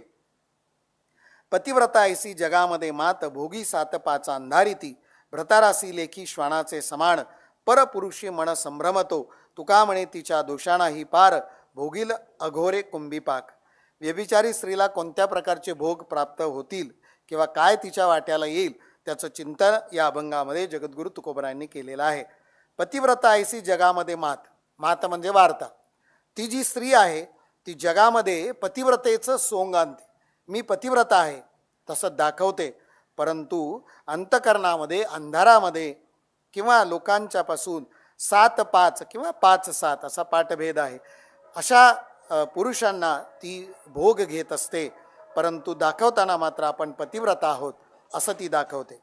भ्रतारासी लेखी श्वणाचे समान, ज्या नवऱ्याबरोबर अग्नी ब्राह्मणाच्या साक्षेनं विवाह केलेला आहे त्या भ्रताराला मात्र ती कुत्र्या समान मानते, श्वणा समान मानते, त्याची हाडाड करते. त्याने एखादी गोष्ट काही मागितली किंवा काय म्हटलं तर त्याला झुडकारून लावते, पण परपुरुषांच्या मनामध्ये मात्र संभ्रम, इथे अर्थ आकांक्षा किंवा आदर. परपुरुषाच्या बाबतीत तिला आदर असतो किंवा त्या ठिकाणी आकांक्षा असते. खरं तर पतिव्रता स्त्री कशी असावी? पतीची या मता अनुसरोणी पतिव्रता. पतीला जे पाहिजे ते न सांगता सुद्धा ज्या स्त्रीला कळतं ती खरी पतिव्रता. पण ही पतिव्रता ढोंगी पतिव्रता आहे, वरून आव आणते फक्त मी पतिव्रता असल्याचा. आणि अलीकडं या कलियुगामध्ये याचं प्रमाण वाढलेलं आहे, प्रचंड प्रमाण वाढलेलं आहे. विशेषतः मोबाईलच्या युगामध्ये अशा पद्धतीचा व्यभिचार पराकोटीला पोचलेला आहे, परंतु आव मात्र पतिव्रतेचा आणला जातो. आणि मग परपुरुषांच्या बाबतीत अशा पद्धतीची लालसा किंवा आदर असतो आणि प्रत्यक्ष जो पती आहे ज्याचा आदर करायला पाहिजे त्याची मात्र ती हाडाड करते. तुका म्हणे तिच्या दोषाणाही पार, अशा स्त्रीच्या दोषाला अंत नाही. आणि मग तिला कुठल्या नरकाला जावं लागेल तर अनेक प्रकारचे नरक सांगितलेत, त्याच्यामध्ये कुंभिक नावाचा जो नरक आहे त्या नरकाला ती जाईल. पुढच्या काही अभंगामध्ये पुढच्या दुसऱ्या अभंगात सुद्धा अशाच व्यभिचारिणी स्त्रीचंच त्या ठिकाणी वर्णन आलेलं आहे. शिंदळीस नाही पोराची पै आस, राहे बीज त्यास काय करी, अथवा शेती बीज पेरिले भाजोण, सारा देईल कोण काका त्याचा, तुका म्हणे नाही राखायाची चाड, तरी का लिगाड करून घेतो. जर एखाद्या गोष्टीचं पालकत्व तुम्हाला निभावता येत नसेल तर मग ती कृती करायचीच का? मग त्या मुलांना जन्माला घालायचंच का? अशा अर्थाचा हा अभंग आहे. जी दुराचरणी स्त्री आहे, शिंदळकी करणारी स्त्री आहे, व्यभिचारी करणारी स्त्री आहे, याच्या अगोदरच्या अभंगात सांगितलेली वरवरची खोटी पतिव्रता जी स्त्री आहे, तिला खरं तर संततीची इच्छा नसते. परंतु जेव्हा अंगसंग होतो किंवा परपुरुषाशी जेव्हा ती रत होते, तेव्हा निसर्ग नियमाप्रमाणे तिला गर्भ राहतो. पण खरं तर तिला मूलबाळ नको असतं. तिला फक्त त्या शरीराची ती भूक भागवायची असते आणि म्हणून ते व्यभिचार कर्म तिच्याकडनं होत असतं. परंतु जर गर्भ नको आहे तर मग तू कशाला अशा पद्धतीचं कर्म करतेस? पण काय करणार, चुकून गर्भ राहतो अशा वेळेला. समाजामध्ये असे उदाहरण आहेत, यावरती फार चिंतन करू नये. परंतु काल परवा आम्ही एका कार्यक्रमाला गेलो, पद्मश्री नारायण सुर्वे, त्यांच्या जन्माची कहाणी अशीच आहे. त्यांच्या मातेनं जन्माला आल्यानंतर त्यांना उकिरड्यात टाकून दिलं आणि एका कामगाराने त्यांचा सांभाळ केला. आपल्याला फार पुढे जायचं नाही, परंतु त्या मुलाला टाकण्याचं वेळ त्या मातेवरती का आली याची कारणं अनेक असतील.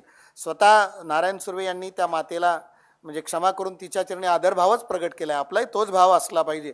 परंतु जर मूल नको आहे तर मग अशा पद्धतीचं कर्म का करावं?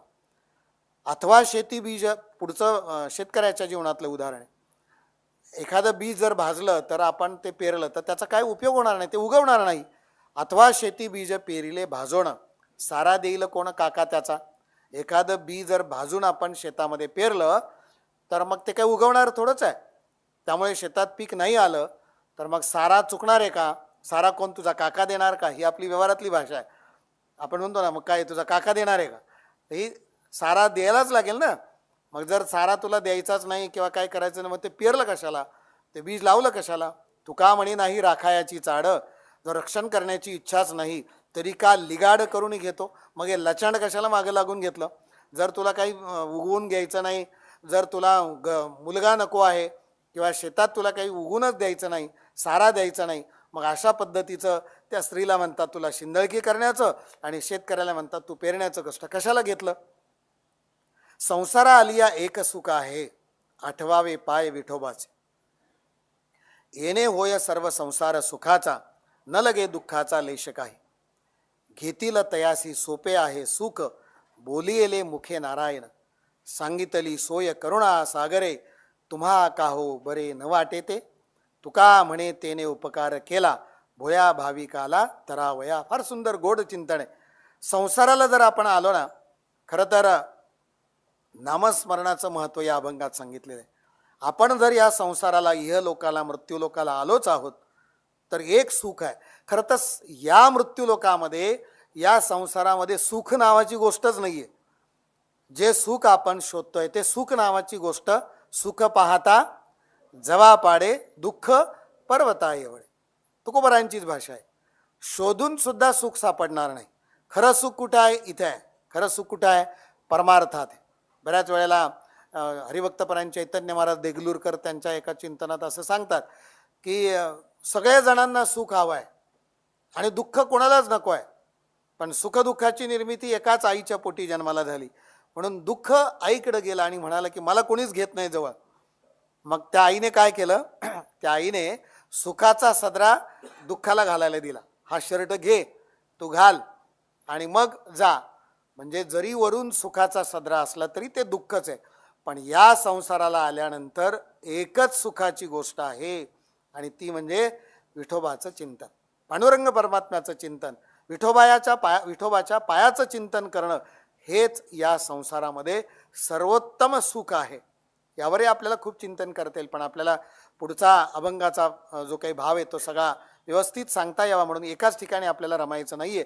पण एक मात्र गोष्ट खरी आहे की विठ्ठलाच्या पायाजवळच सुख आहे, विठ्ठलाच्या चिंतनामध्ये सुख आहे. संसारामध्ये, मृत्यूलोकामध्ये बाकी सुख नावाची कोणती गोष्ट नाही. येणे होय सर्व सुख संसार सुखाचा, न लगे दुःखाचा लेश काही. या योगाने म्हणजे आधीच्या चरणात सांगितलेल्या, खरं तर या प्रत्येकाच्या अभंगाच्या चरणाकडे आपण नुसतं बघितलं.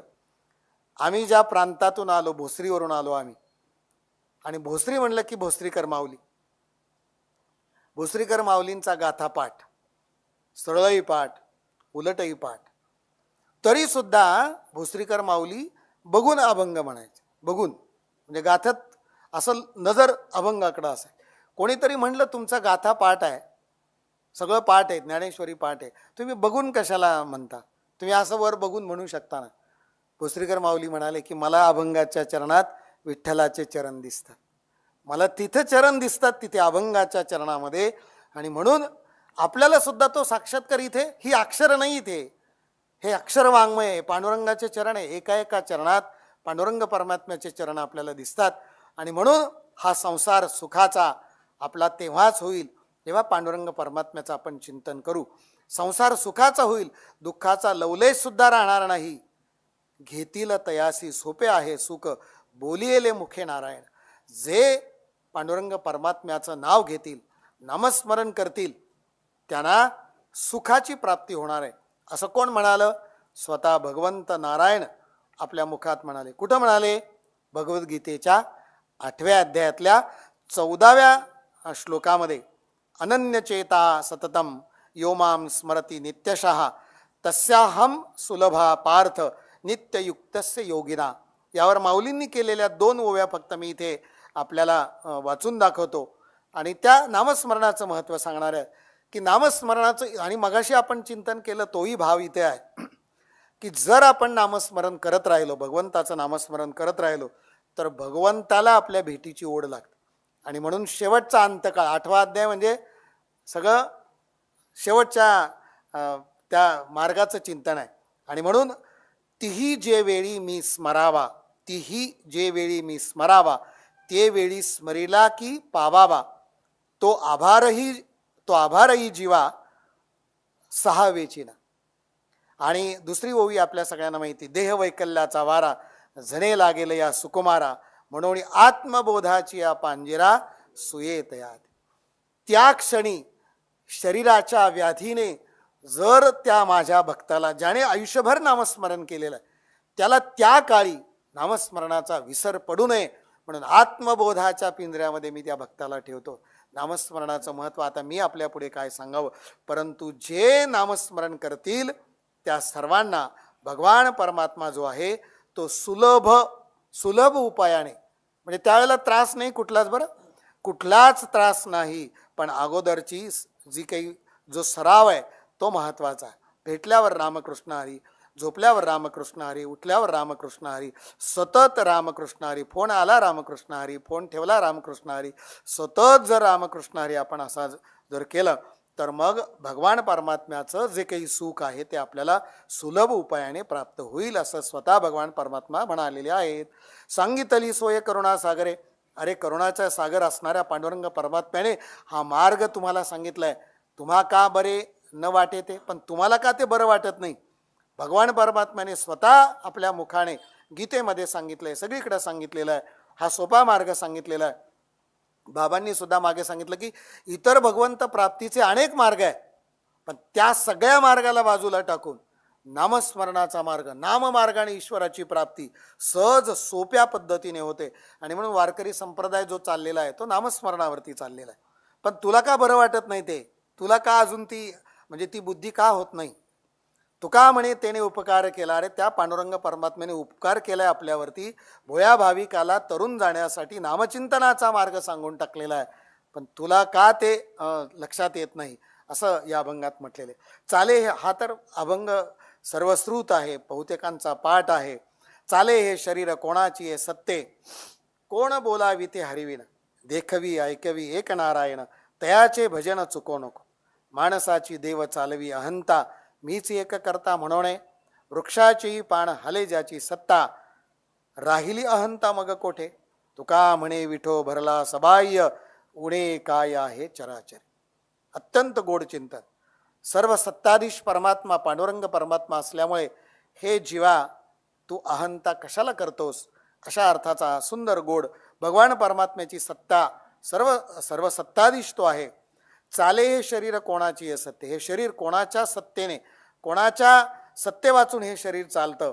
कोण बोलवी ते हरिविन. अरे तुझ्या मुखामध्ये आत्ता माझ्या मुखात जे चालू आहे, आपल्या बोलण्या मुखामध्ये जे काही आपण बोलतो ते बोलवणारा कोण आहे? साळुंकी मंजुळ बोलतसे वाणी, शिकविता धणी वेगळाची. पशुपक्षाची भाषा तुमच्या माझ्या मुखामध्ये असणारी वाणी ही कोण आहे? हे शरीर कोणाच्या सत्ते वाचून चालतं?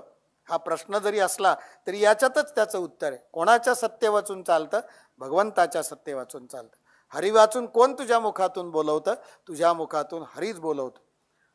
देखवी ऐकवी एक नारायण, या डोळ्याने पाहाविणारा. आपण म्हणतो मी माझ्या डोळ्याने पाहतो, पण त्या डोळ्याचं चैतन्य, डोळ्यालाही पाहण्याची शक्ती देणारा कोण आहे? भगवान परमात्मा आहे. आपण म्हणतो मी माझ्या कानाने ऐकतो, गोड चिंतन आहे, त्याच्यावर आता विस्तार करायचा नाही. कानाने ऐकण्याची शक्ती सुद्धा त्याच पांडुरंग परमात्म्याची. कानाने ऐकणारा कोण आहे? एक नारायणच आहे. आणि म्हणून तू काय कर, देखवी ऐकवी एक नारायण, तयाचे भजन चुकवू नको. त्याचं भजन चुकू देऊ नकोस. तुला डोळे आहेत म्हणून मी म्हणतो मी डोळ्याने पाहतो, नाही. डोळ्याच्याही मागच्या पाहण्याची शक्ती त्याची आहे, कानाच्याही ऐकण्याची शक्ती त्याची आहे. आणि म्हणून जे डोळे दिले, जे कान दिले, जे मुख दिले, जे हात दिले तर त्याच्या नावाने टाळी वाजव, पाय दिले तर भगवंत परमात्म्याची वारी कर, मुख दिले तर त्याचं नाव घे, डोळे दिले तर त्याचं श्रीमुख पहा. सर्व अवयव जे दिलेले आहेत ते त्याच्याचसाठी दिलेले आहेत. आणि म्हणून त्याचं भजन कर, तू चुकू देऊ नको. माणसाची देव चालवी अहंता, माणसाची देव चालवी अहंता. अरे तुझ्या मनामध्ये जो अहंकार येतो ना, मीपणा जो आहे ना, त्या मीपणाचा करता सुद्धा तोच आहे. मग अहंता राहिली कोठे? मीची एक करता म्हणून मीच करताय असं म्हणू नको.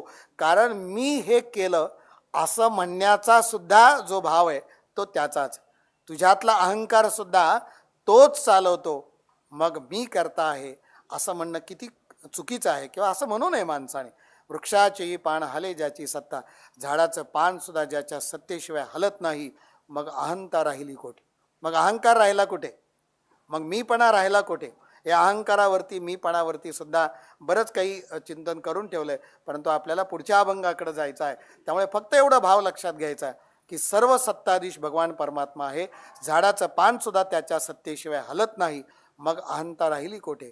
तुका म्हणे विठो भरला सबाह्य, विठ्ठलानेच हे सगळं, विठ्ठल जळीस्थळी भरला. सगळीकडं चराचरामध्ये पांडुरंग परमात्मा सबाह्य, आतमध्ये बाहेर सगळीकडे पांडुरंग परमात्मा भरून उरलेला आहे. उणे काय आहे चराचरी? मग न्यूनता, उणेपणा काय या चराचरामध्ये? हे रिकामं काय आहे का? चराचरात जर अंतर्बाह्य नारायण आहे, चराचरात पांडुरंग परमात्मा भरलेला आहे, अणुरेणूमध्ये आहे. जसं अलंकारामध्ये सोनं अनुस्यूत आहे, संपूर्ण मृत्तिकेच्या भांड्यामध्ये मृत्तिका अनुस्यूत आहे, तसं या सर्व चराचरामध्ये एकच चेतन तत्व पांडुरंग परमात्मा भरून उरलेला आहे. आणि म्हणून रिकामा असं काही नाही, असं या अभंगाचं चिंतन आहे.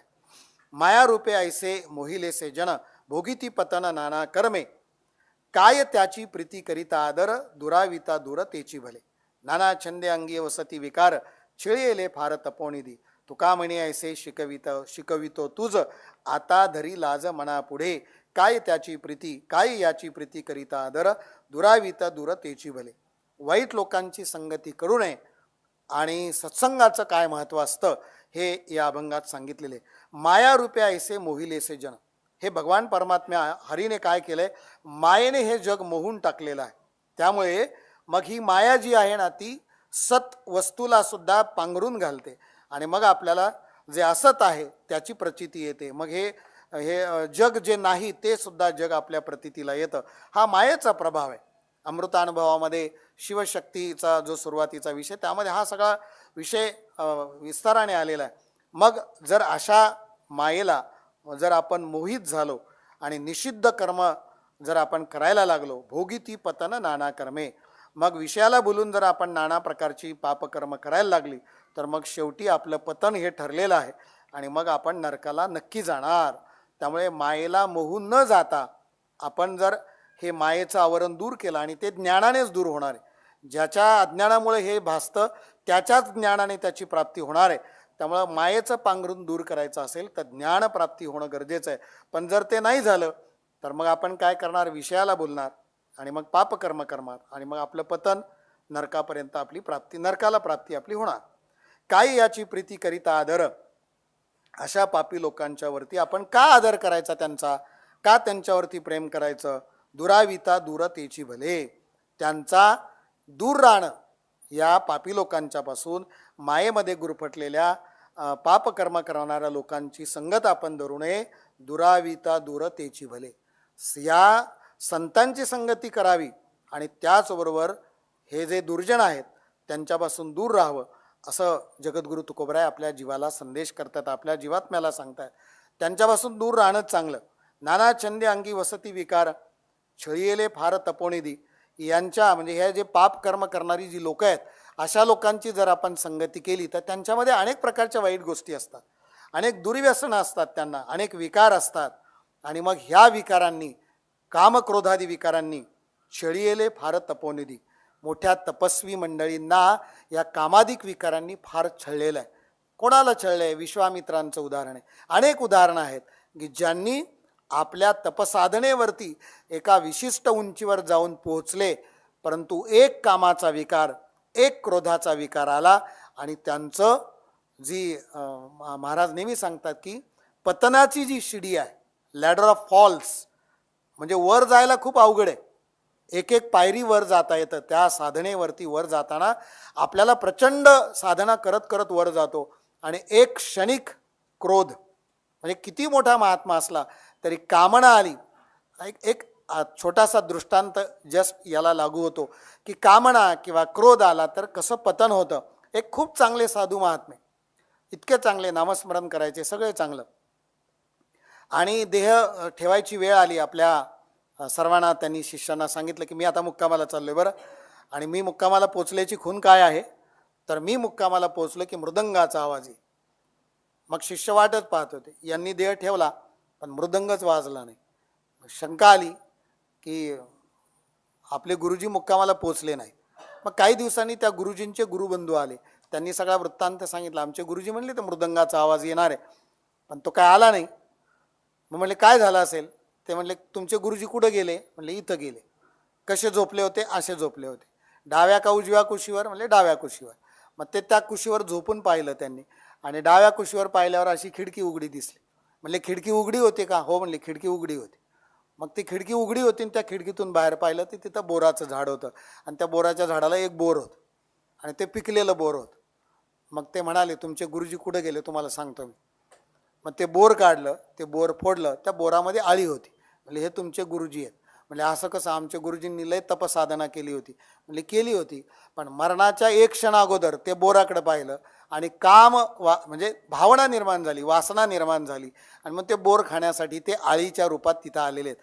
आता ही आळी मेली आणि खरोखर ती आळी मेली आणि मृदंगाचा आवाज झाला. गुरुजी मुक्कामाला पोचले.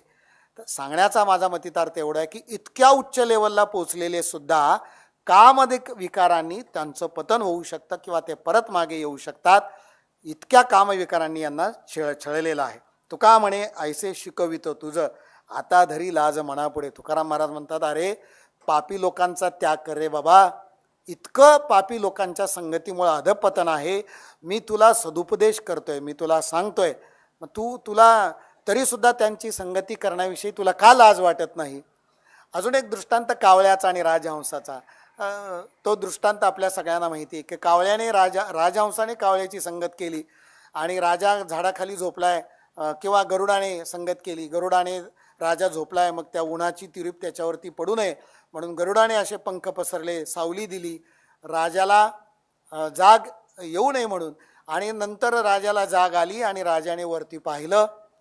आता प्रश्न असा झाला की त्या कावळ्याला याचा गरुडाचा हेवा वाटला. त्याला वाटलं राजा जागा होईल, गरुडाला त्या ठिकाणी तो छान शाबासकी देईल, म्हणून कावळ्याने गंध लावला राजाच्या कपाळाला, आपलं विष्ठा टाकली आणि मग राजा जागा झाला. राजा जागा झाल्यावर पाहतोय तर कोण होतं तिथे? गरुडाने धरलं होतं. त्याला वाटलं की गरुडानेच ती प्रसाद टाकलेला आहे आणि बाणाने गरुडाला मारून टाकलं. एकाच कारण, परोपकार केला. खरं तर परोपकार केला होता, राजाला सावली धरली होती, पण केवळ संगतीमुळं, कावळ्याच्या संगतीमुळं त्या गरुडाला सुद्धा मरावं लागलं. म्हणून साधू संतांनी, आपल्यासारख्या साधकांनी दुर्जनाच्या संगतीत राहू नये. इंग्लिशमध्ये एक वाक्य आहे, person is known by the company which he keeps. माणसाची ओळख तो कोणाच्या संगतीत राहतो याच्यावरनं ठरते. हा झाला अर्धसत्य. पूर्ण सत्य असं आहे, a person is also known by the company which he does not keep. म्हणजे साधूंची ओळख किंवा माणसाची ओळख कोणाबरोबर आहे याच्यावरनं तर ठरतेच ठरते, पण तो कोणाबरोबर नाही याच्यावरनं पण ठरते. त्यामुळे आपण कोणाबरोबर राहावं, आपण जर अशा वारकऱ्यांच्या सोबत राहिलं तर चांगला माणूस सुद्धा पंक्तीला आपोआप जेवायला भेटेल. आणि जर तुम्ही असा चांगला वेश घालून दुसऱ्या लोकांच्या संगतीत घेतलं तरी म्हणजे अरे हे यांच्याबरोबर आहे म्हणल्यावर काहीतरी प्रॉब्लेम आहे. त्यामुळे संगती कोणाची धरावी याचा उपदेश तुकोबर आहे आपल्याला. मी तुम्हाला शिकवतोय पण तू का हे संगती करण्याविषयी तुझ्या मनामध्ये लाज का येत नाही. जे जे काही मज होईल वासना ते ते नारायणा व्हावे तुम्ही. काय भाव एक निवडू निराळा जाणसी तू कळा अंतरीची. तुझविन मज कोण आहे सखा जे सांगो आणि का जीवभाव. अवघे पिशून झाले असे जन अपपर कोण आठवे ते. तुका म्हणे तुची नाठवे ते नाठवे हे. तुका म्हणे तुची जीवाचे जीवन माझे समाधान तुझे हाती. आपला भाव भगवंतालाच सांगावा, इतरांना आपलं दुःख सांगू नये अशा अर्थाचा हा अभंग आहे. जे जे काही मज होईल वासना, ज्या ज्या माझी इच्छा होईल, ज्या ज्या माझ्या इच्छा निर्माण होतील, वासना निर्माण होतील ते ते तूच हो. का? त्याच्यामुळं काय होणार आहे. काय भाव एक निवडू निराळा जाणसी तू कळा अंतरीची. विषय तो त्यांचा झाला नारायण. हे हा प्रमाण इथे बरोबर बसेल. माझ्या मनात जी जी इच्छा होईल तो विषय तूच हो. तुमच्याविषयी माझा जो काही एकनिष्ठ भाव आहे त्या विषयामुळं, अनेक विषयामुळं तो भिन्न होऊ देऊ नको. माझं मन इकडं गेलं, माझं मन तिकडं गेलं. मला आता दिवाळी आली, मला लाडू करंजा खाव्याशा वाटल्या, तर लाडू खाताना तू लाडू नको वाटून. तो लाडू म्हणजे परमात्मा आहे. लाडू म्हणजे पृथ्वी तत्व आहे. चकली आवडती ना, चकली म्हणजे चकली नाही, ती भगवान कृष्णाच्या हातातलं सुदर्शन चक्र आहे असं चकली खाताना म्हणावं. करंजी खाताना असं म्हणा की ही जीवन नौका आहे आणि जीवन नौका पार करायची असेल तर पुन्हा भगवंताचं चरण आहे. चिवडा खाताना चिवडा खातोय असं म्हणायचं नाही. तर चिवडा म्हणजे परस्परांना एकत्र बांधून ठेवणारा, परस्पर आपल्या सगळ्या वारकऱ्यांना बांधून ठेवणारा एक आहे ना आता अष्टादशा.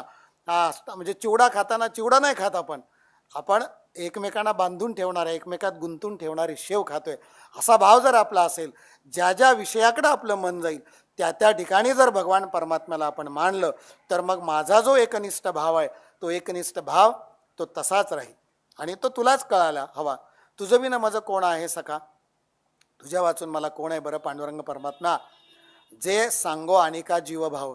अरे माझा जीवभाव कोणाला सांगावं, कारण ते जाणणारा तूच आहे, माझा गुह्य. म्हणून आपलं दुःख आहे ना जीवाला सांगूच नाही.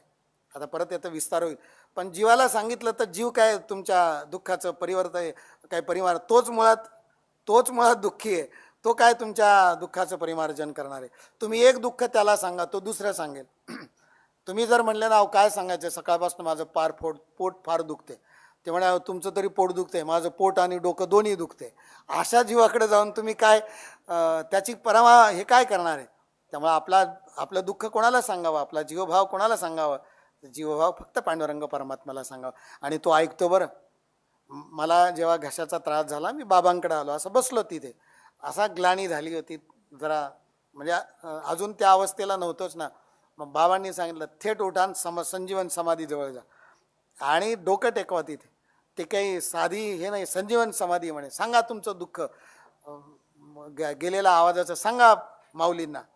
आणि मग तिथून उठलो आणि डोकं टेकवलं आणि सांगितलं की आता हे नको ते बडबड केल्यामुळं झालंय हे, आता इथून पुढं योग्य बडबड करील मी, येऊ द्या आवाज. आणि अगदी अंतकरणापासून सांगतो की त्या दुःखाची तीव्रता कमी झाली आणि पुढच्या काही दिवसानंतर जो आवाज आला तो आवाज अजूनही टिकून आहे आणि अजून अर्धा तास चालणार आहे. बॅटरी चार्जिंग आहे, तेवढी काळजी करण्याचं काही कारण नाही. त्यामुळे जीवभाव कोणाला सांगावा तर आपल्या सद्गुरूंना सांगावा, पांडुरंग परमात्म्याला सांगावा. कारण जगात काय म्हणले, जगामध्ये अवघे पिशून झाले असे जन. पिशून म्हणजे चाडखोर दुष्ट लोक आहेत. ते तुमचं दुःख ऐकून त्यांना वाईट वाटणार नाही, वर दाखवतील तुम्हाला वाईट वाटलं. अरे अरे अरे गुरुजी तुमची वाचा गेली का, तुमचा आवाज गेला का, पण आतून बरं वाटत असेल, लय बडबड करत होतं. त्यामुळे जीवाला सांगू नये. आप पर कोण नाठवे ते. या जगात बहुतेक दुष्ट लबाड सगळी स्वार्थी लोक आहेत. आपला शत्रू कोण मित्र कोण काही कळत नाही. त्यामुळे आपपर कोण नाठवे हे. तुका म्हणे तुची जीवाचे जीवन माझे समाधान तुझे हाती. तूच माझ्या जीवाचं जीवन आहेस, तूच माझ्या या जीवात्म्याचा तूच एक परमात्मा आहेस. माझं समाधान तुझ्याच हातात आहे आणि तूच ते करू शकतोस.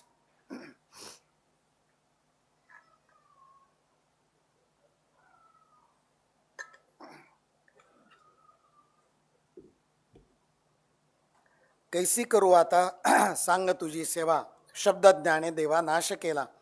आता तुझे वर्म न कळे अनंता, तुझं न सांगता बुडूप आहे. संध्या स्नान केली आचराची नाशी, काय तयापाशी म्हणती एक. बुडविली भक्ती म्हणती पाषाण, पिंडाचे पाळण स्थापुनिया. न करावी कथा म्हणती एकादशी, भजनाची नाशी मांडियेली. न जावे देवळा म्हणती देवघरी, बुडविले या परी तुका म्हणे. केवळ शब्दज्ञानानंतर भक्तीचा त्याग करू नये. वरवर ज्ञान झालं तर भक्ती सुटू नये, याचा चिंतन या अभंगात केलेला आहे. कैसी करू आता सांग तुझी सेवा, शब्दज्ञाने देवा नाश केला. देवा मी तुझी सेवा कशी करू सांग बरं. कारण काय झाले माहिती आहे, पोकळ शब्दज्ञान आलेलं आहे. आणि त्या पोकळ शब्दज्ञानामध्ये म्हणजे एकदा शब्दाचं ज्ञान झालं, आपण त्या अवस्थेला पोचलो की असं वाटतं आता परत काय भक्ती करायची गरज आहे. म्हणजे पण खरं तर ज्ञानोत्तर भक्ती यायला हवी, पण शब्दाच्या ज्ञानानं देवा नाश केला आणि मग भक्तिधर्म जो होता माझा तो त्या ठिकाणी नाश केलेला आहे. आता तुझे वर्म नकळे अनंता, तुझं न सांगता बुडूप आहे. जे काही वर्म होतं, तुझे वर्म होतं ते आता कळायला म्हणजे कळत नाही. स्नान सध्यादी जी काही कर्म करत होतो ती शब्दज्ञानी म्हणायला लागले. शब्दाचं ज्ञान झालं किंवा शब्दज्ञानींनी संगत केली आणि ते येऊन म्हणायला लागले की अरे यात हे कशाला स्नान करतो, कशाला संध्या करतो, काय गरज आहे, आता तू ज्ञानी आहेस आणि ज्ञानी माणसाला हे काही करायची गरज नसते असा ते मला सांगायला लागले. आणि त्यामुळं काय झालं, शब्दज्ञानी मला सांगायला लागले की ही असं करण्याची गरज नाही. त्यामुळे मग धर्मावरची जी श्रद्धा आहे ती त्या ठिकाणी नाहीशी झाली. आणि मग संध्या स्नान केली आचराची नाशी, काय तयापाशी म्हणती एक. किंवा आता तुझे वर्म न कळे अनंता, तुझं न सांगता बुडूप आहे. आणि मग हे कशाला पाहिजे, कर्मकांड हे सगळं हे काही करायची गरज नाही, आचार धर्म काही पाळायची गरज नाही, कारण तो आता ज्ञानी त्या अवस्थेला पोचलेला आहे. आणि मग बऱ्याच वेळेला काय होतं की नास्तिक लोक असतात किंवा आता ही 2-3 प्रकारची लोक आहेत. एक तर नास्तिक आहेत, दुसरी गोष्ट दांभिक आहेत की ते मग अशा पद्धतीचं तुम्हाला नको ते मार्गदर्शन करते. नास्तिक लोक म्हणतात कशाला पूजा करतो, ह्या दगडात कुठं देव असतो का, किंवा याचं भजन केल्याने काय प्राप्त होणार आहे का, त्याच्यापेक्षा देहाचं पोषण करावं, देह आहे तोपर्यंतच ह्या सगळ्या गोष्टीचा आनंद घ्यावा किंवा देहाचं पोषण करावं, दगडाची कथा काय करतो असं काही लोक म्हणतील. बुडविली भक्ती म्हणती पाषाण, कशाला या पाषाणाची भक्ती करतोस तू, असं लोक त्या ठिकाणी म्हणतील. तुझी भक्ती बुडवतील. पिंडांचे पाळण स्थापुनिया, कशाला उपवास करायचा, कशाला एकादशी धरायची, त्यापेक्षा खा प्या मजा करा. आणि मग भक्ती जी आहे ती भक्तीचा नाश याच्यामुळं भक्तीचा नाश झालेला आहे, भक्ती कमी झालेली आहे. न करावी कथा म्हणती एकादशी, कशाला एकादशी करायची, भजनाची नाशी मांडियेली.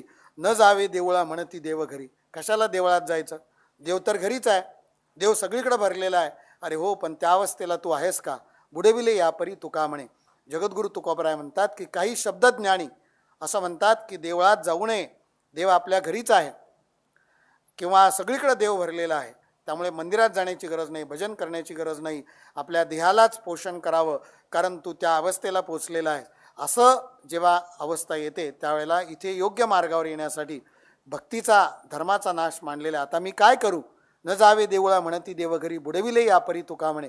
अशा वेळेला तुकाराम महाराज भगवंताला पुन्हा शरण गेलेले की या शब्दज्ञानाने माझा भक्तीचा नाश केला आणि मला तर भक्ती करायचीच आहे, त्यामुळे कितीही ज्ञान प्राप्त झालं तरी भक्ती सोडू नये, अशा पद्धतीचा भाव. बऱ्याच वेळेला लोक म्हणतात की सगळीकडे भगवान परमात्मा, याला 2 पद्धतीने आपण उत्तर देऊ शकतो. जर का एखादा सर्वसामान्य जीव असेल तर त्याला व्यवहारातलं उदाहरण देऊ शकतो. कुठलं उदाहरण द्यायचं, सायकलच्या किंवा कुठल्याही गाडीच्या हवेतलं. तो जर म्हणतोय ना की सगळीकडे देव आहे, मग मंदिरात कशाला जायचं, मग त्याची गाडी पंक्चर करून टाकायची आणि मग त्याला म्हणायचं सगळीकडे हवा आहे ना, मग चाल ना, तर ती नाही गाडी चालणार. किंवा दुसरं उदाहरण आहे, टाकीत पाणी आहे, पाईपलाईनमध्ये पाणी आहे, सगळीकडे पाणी आहे, मग जा ना टाकीकडं, तर नळाकडं कशाला जातो, नळाकडं जावंच लागणार आहे तुला. किंवा पायाच्या नखापासून तर डोक्याच्या केसापर्यंत आई आईच आहे, माय माय आहे, पण दूध प्यायचं असेल तर स्तन्यावरच तिथंच जावं लागतं. तसं भगवान सगळीकडं आहे, पण मंदिरात का जायचं, तर विशेषत्वाने तिथंच तुम्हाला त्याची प्राप्ती होणार आहे. म्हणून शब्दज्ञान झालं किंवा खूप काही प्रकांड पंडित झाला म्हणून भक्ती सोडायची नाही, असा या अभंगाचा भावार्थ आहे. नमो नमो तुझं माझे हे करणे. पुढचे अभंग सोपे आहेत, त्यामुळे अजून एक दोन अभंगाला व्यवस्थित चिंतन केलं तर पुढचा आपण धावता आढावा घेणार आहोत. नमो नमो तुझं माझे हे करणे, काय झाले उणे करिता स्नान, संतांचा मार्ग चालतो झाडोणी, होका लाभ हानी काहीतरी, न करीसी तरी हेची कोडे मज, भक्ती गोड काज आन नाही, करी सेवा कथा नाचेन अंगणी, प्रेम सुख धनी पुरेल आता पुरेल तो, महाद्वारी सुख वैष्णवांचे मेळी, वैकुंठ जवळी वसे तेथे, तुका म्हणे नाही मुक्ती सवे चाड, हेची जन्म गोड घेता मज. खरं तर संत संगती प्राप्ती व्हावी म्हणून मला मुक्ती सुद्धा नको, असा भावार्थ या अभंगामध्ये आहे. नमो नमो तुझं माझे हे करणे. देवा तुला माझा नमस्कार असो, वारंवार नमस्कार असो, द्विरुक्ती आहे. नमो नमो तुझे माझे हे करणे, मी वारंवार तुला नमस्कार करतोय. काय झाले उणे करिता स्नान, रोज स्नान करतो, कधी कधी तर दोनदा स्नान करतो, दोनदा स्नान करतो, तिन्ही वेळेला तुझी पूजा करतो, सकाळी पूजा करतो, तुला वारंवार नमस्कार करतो. याच्यामुळे माझं काय नुकसान झाले देवा? काय माझ्या जीवनात कमतरता आहे का? काय माझं शरीर झिजलं का? काय माझ्या तोंडाला ऊनता आली का? काही नाही, उलट त्याची भरभराट झाली. म्हणून मी इथून पुढे सुद्धा वारंवार स्नान करीत राहीन, वारंवार तुला नमस्कार करत राहीन. संतांचा मार्ग चालतो झाडूनी, मी संतांच्या मार्गावरती तो मार्ग झाडून चालतोय. का संतांचा मार्ग झाडायचा? कारण संतांच्या मार्गावरती दांभिकपणाची, नास्तिकपणाची किंवा कोरड्या शब्दज्ञानाची धूळ साचलेली आहे, म्हणून तो मार्ग मला झाडून काढायचा. संतांचा मार्ग स्वच्छच आहे, परंतु बऱ्याच वेळेला ह्या संसारामधल्या काही लोकांनी, दांभिक लोकांनी, नास्तिक लोकांनी त्याच्यावरती धूळ जमा केली, म्हणून मला तर ती धूळ झाडायची आहे. साचलेली शब्दज्ञानाची धूळ झाडायची आहे, ते पांघरून काढायचं आहे आणि मग मला त्या मार्गाने चालायचं आहे. मग काय हो का लाभ हानी काहीतरी, मग मला लाभ हो अथवा हानी हो, मला काही त्याचा फरक पडत नाही. न करीसी तरी हेची कोडे मज, कोडं म्हणजे कौतुक, भक्ती गोड काज आन नाही. जगद्गुरु तुकाराम महाराज म्हणतात, तू माझं कौतुक नाही केलं तरी चालेल, पण मला खरं सांगू का, मला भक्तीच गोड वाटते. न करीसी तरी हेची कोडे मज, तू माझं कौतुक कर. मी नमस्कार करतोय, मी स्नान करतोय, मी तुझ्या मार्गावर चालतोय, तू माझं कौतुक कर अथवा नको करू, परंतु मला मात्र भक्तीच गोड वाटते. करी सेवा कथा नाचेन अंगणी, मी तुझी कथा करीन, तुझ्या अंगणात नाचेन रंगणी, प्रेम सुख धनी पुरेल तो, आणि मग त्या प्रेमसुखाची मला तृप्ती होणार, म्हणजे तृप्ती होईपर्यंत मला ते प्राप्त होणार आहे. महाद्वारी सुख वैष्णवांची मिळी, महाद्वारावरती वैष्णवांची मिळी आहे, वैकुंठ जवळ आहे, वैकुंठी जवळी वसे तेथे, मी त्याच्या आनंदामध्ये तिथे रममान होईल, तुझ्या द्वारामध्ये जाईल, कारण तिथं कोण आहे? वैष्णवांचे मेळे आलेले. पालखीचा भाग सगळा आपल्याला इथं पालखीच्या वेळेला जो आनंद घेता येईल आपण सगळा तो इथे पाहता येईल. तुका म्हणे नाही मुक्ती सवे चाड, मला मुक्तीची गरज नाही, हेची जन्म गोड घेता मज, मला पुन्हा मनुष्य जन्माला यायला आवडेल, कारण मला भक्तीच्या रंगात रंगायचं आहे. याच्यासाठी प्रमाण आपल्या सगळ्यांना पाठ असलेलं प्रमाण आहे की हेची दान देगा देवा, तुझा विसर न व्हावा, गुण गाई न आवडी, हेची माझी सर्व जोडी, न लगे मुक्ती धन संपदा, मला मुक्ती नको, धन नको, धन त्रयोदशीला सुद्धा धन नसलं तरी चालेल, काहीच नको, फक्त काय दे? संत संग देई सदा. आणि पुढचं, तुका म्हणे गर्भवासी सुखे घालावे आम्हासी, मी त्याच्यासाठी पुन्हा जन्माला येईल. मनुष्य जन्माला यायचं खरं काहीच गरज नाही, परंतु आम्ही पुन्हा येईल का? मुक्तीची सुद्धा आम्हाला गरज नाही, भक्ती करण्याकरता मी पुन्हा जन्माला येईल, कारण भक्ती मला कशी वाटते? गोड वाटते. हो. आणि आता इथून पुढचे 4-5 अभंग जे आहेत ते दांभिक लोकांचे किंवा वरवर भक्तीचं जे सोंग करणारे आहेत त्यांचे आहेत, त्यामुळे याला वेळ लागणार नाही. होणी संन्यासी भगवी लुगडी, वासना न सोडी विषयांची, निंदिती कदान इच्छिती देवान, पाहता ती मान आदराचा, तुका म्हणे ऐसे दांभिक भजन, तया जनार्दन भेटे केवी. संन्यासी झालेला आहे, भगवी वस्त्र परिधान केलेली आहेत, परंतु अंतकरणात विषयांची वासना गेलेली नाही. निंदिती कदान, भाकरी समोर आली तर निंदा करतो, काय भाकरी आहे ही, काय मधुकरीची भाकरी आहे ही, पार शिळी झाली, हिला हे नाही, किंवा ती कडकच झाली आहे अशी. आता त्याला काय माहिती मधुकरीच्या भाकरीची जी तुलना आहे ती अमृताबरोबर सुद्धा होऊ शकत नाही. एका बाजूला अमृत आहे आणि एका बाजूला मधुकरीची भाकरी आहे, आणि बाबांच्या बरोबर जेवायची संगती करायची वेळ आहे. अमृताचा कुंभ सुद्धा आपण बाजूला सारू, पण मधुकरीची जी काही मधुकरी आलेली आहे तिचं सेवन आपण करू. पण हा जो हे आहे संन्यासी जो आहे तो दांभिक आहे. तो म्हणतो हे काय कदान्न आहे, एक क्षुल्लस आहे, नीरस आहे. आणि मग काय पाहिजे, कोणाच्या घरची दिवाळी आली का बघा, लाडू करंज्या आल्यात का बघा, पक्वान्न आले का बघा, असं त्याच्याकडे लक्ष आहे. पाहता ती मान आदराचा, आपला कोणीतरी आदर सन्मान करावा. दांभिकपणा सुद्धा खूप वाढलाय बरं का. म्हणजे बऱ्याच वेळेला असे अनेक काही मंडळी आहेत की ज्यांना आदर सन्मान जर नाही केला, त्यांचं नाव जरी नाही घेतलं तरी त्रास होतो. अनेक कार्यक्रमात सूत्रसंचालन करताना कधीतरी एखाद्याचं नाव राहून जातं, मग ते बाजूला घेऊन मला सांगतं किंवा चिठ्ठी पाठवतं किंवा मेसेज करतं, मी आलोय. म्हणजे इतकं लोकांना आदर सन्मानाची चिंता. आणि एकदा तर म्हणजे रागावतात ते, अरे मी म्हणतो कार्यक्रम त्यांचा आहे, मला फक्त बोलायला आणलं इथं, आता राहिलं नाही. आणि कधी कधी तर अशा वेळेला नाव पण आठवत नाही. नाव आठवलं तर आडनाव आठवत नाही, आणि नाव आडनाव आठवलं तर पद आठवत नाही. पण यांना नाव आडनाव आणि पद घ्यावं लागतं. इतका आदराचा सन्मान त्यांना करावा लागतो. हे दांभिकपणाचं लक्षण आहे. याचा विचार ते नेहमी करत असतात. तुका म्हणे ऐसे दांभिक जन, अशा दांभिक लोकांचं भजन हे लोक करतात. त्या जनार्दन भेटे केवी, अशा लोकांना जनार्दन कसं काय भेटणार, कशी भेट होणार, अजिबात भेटणार नाही. लांबवणी जटाने सोनी कासोटा, अभिमान मोठा करीतात. जटा वाढवलेल्या आहेत, कासोटा म्हणजे लंगोटी घातलेली आहे, आणि आम्ही कोण आहोत, आम्ही गोसावी आहोत, असा अभिमान त्या ठिकाणी ते धारण करतात. सर्वांगा करीती विभूती लेपण, सर्वांगाला विभूती लावलेली आहे. पाहाती मिष्टान्न भिक्षावया, भक्षावया, मिष्टान्नाचं भोजन पाहिजे, विभूती लावलेली आहे.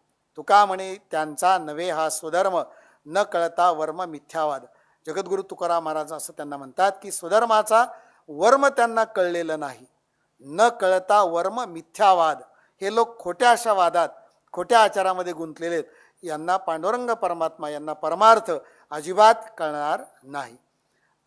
ऐसे कैसे झाले बोंदू, कर्म करोणी म्हणती साधू, अंगा लावून या राख, डोळे झाकुनी करती पाप, दावणी वैराग्याच्या कळा, भोगी विषयांचा सोहळा, तुका म्हणे सांगो किती, जळोतयांची संगती. हा एक अभंग आणि हे 4-5 अभंग बरोबर प्रमाणे त्याला लागू पडतात. यांना वर्म कळलेलं नाही, म्हणून अशा लोकांच्या बरोबर आपण जाऊ नये. त्यांना भक्तीचं वर्म कळलेलं नसतं. कारण आता प्रत्येक प्रकारचे आहेत बरं का. वरती संन्यास, खोटे संन्यासी, आता जटा वाढवणारे, आणि 3073 अभंगामध्ये कानफाडी जे नाथ संप्रदायातले खोटे, खरे नाहीत. खरे नाथ, वारकरी संप्रदाय हा नाथ संप्रदायातलाच आहे. आपण जर नवनाथ ग्रंथ वाचला तर त्याच्यामध्ये ह्या सगळ्या गोष्टी ते त्या आचारसंहिता आहे. पण हे खोट्यांचं वर्णन आहे बरं का. कान फाडूनी मुद्रा ते घालीत, कानाला मोठं छिद्र पाडायचं आणि त्याच्यामध्ये लाकडाची किंवा कासवाचं अशी पृष्ठ असणारी कर्णभूषणं घालायची. कान फाडूनी या मुद्रा ते घालीती, नाथ म्हणविती जगामध्ये, घालोनी या फेरा मागती द्रव्यासी, परिशंकरासी नोळखीती, पोट भरावया शिकती उपाय, तुका म्हणे जाय नरक लोक. फेरा मारतात, इकडं तिकडं जातात आणि कशाची याचना करतात, द्रव्याची याचना करतात.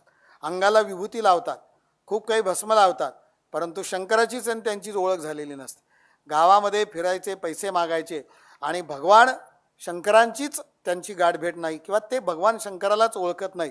आता अलीकडे अजून एक लोक आलेत पहा, म्हणजे आपण पाहिले की नाही मला माहिती नाही, पण वेगवेगळ्या मोठ्या कार्यक्रमांच्या मध्ये ते तोंडातून जाळ काढायचा, खोट्या जटा लावायच्या, खूप काही, म्हणजे भीती वाटेल रात्री जर हे स्वप्नात आले तर झोप लागणार नाही, डचकून जागे होईल, असे भयंकर आहेत. आणि हे अशा ते आता म्हणजे काय म्हणू आपण त्यांना, ते इव्हेंटवाल्यांनी त्यांना हायर केले, त्यांना पैसे देऊन आणतात.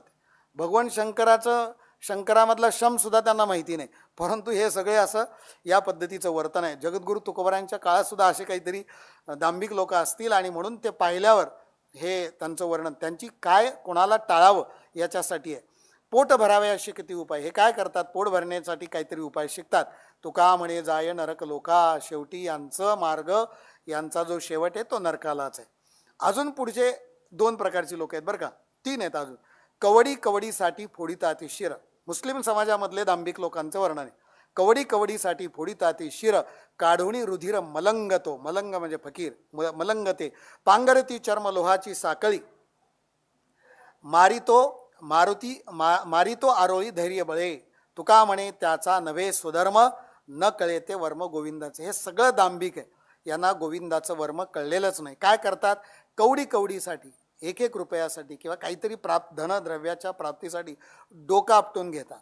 रक्त काढतात आणि ते हुक लावतात, असं काहीतरी गळ असतो, असं पाठीला अडकवून घेतात आणि ते म्हणजे पाहिलं तर आपल्याला भीती वाटेल अशा पद्धतीचं असतं.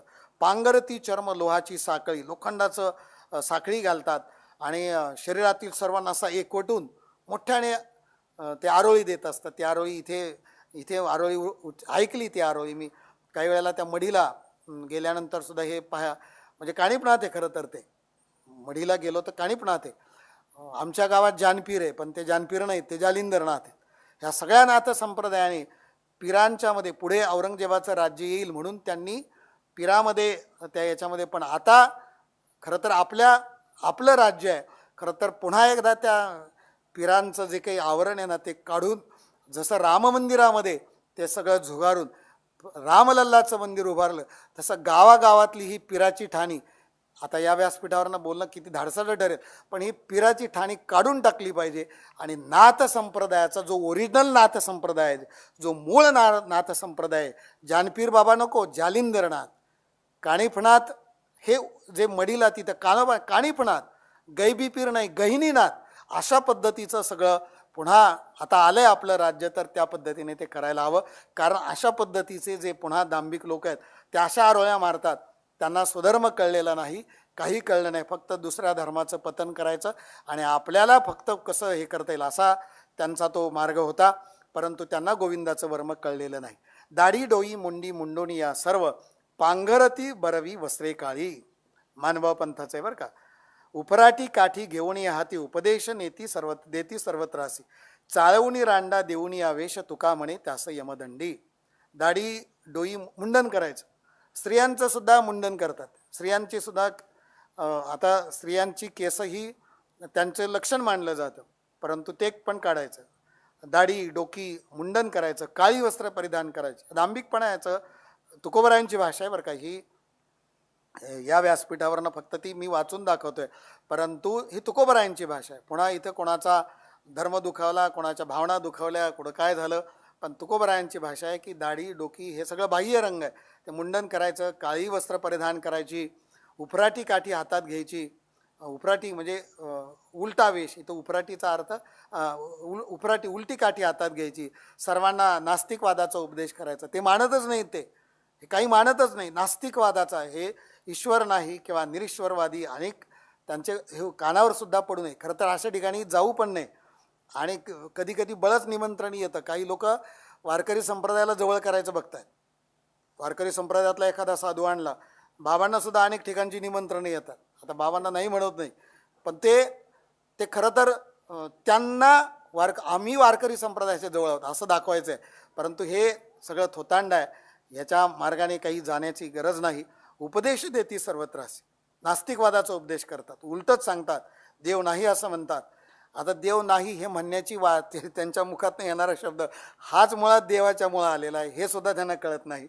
एकाने नास्तिकवादावरती व्याख्यान दिलं तासभर, आणि तासभर व्याख्यान दिल्यानंतर एकाने विचारलं की काय भारी व्याख्यान दिलं तुम्ही. भगवंताची कृपा, म्हणजे मी एवढं जे बोललो ना ती त्याची कृपा. अरे मग मूर्ख माणसा, आता तू जे काय बोललाय ना ती वाणीच त्याची आहे, तू कशाला हे करतो. पुढची भाषा तुकोबरांची. चाळवणी रांडा देहून या भेष म्हणजे वेश.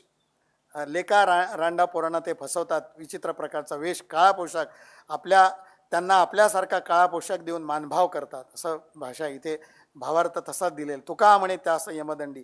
तुकाराम महाराज म्हणतात त्यांना यम शिक्षा केल्याशिवाय राहणार नाही. होऊनी जंगम, जंगम म्हणजे शिवपूजक, ते मगाशी सांगितलेले ते. होऊनी जंगम विभूती लाविती, शंख वाजविती घरोघरी, शिवाचे निर्माल्य तीर्थ न सेविती. 2-3 अभंग राहिलेत फक्त, म्हणजे काळजी करण्याचं काही कारण आहे. अजून 5 मिनिटं आपल्याकडे आहे. शिवाचे निर्माल्य तीर्थ न सेविती, घंटा वाजविती पोटासाठी. तुका म्हणे त्यासी नाही शिवभक्ती व्यापार करीती संसाराचा. खोटे शिवभक्त कसे असतात, जंगम नाव दिले तुकोबरायांनी त्यांना.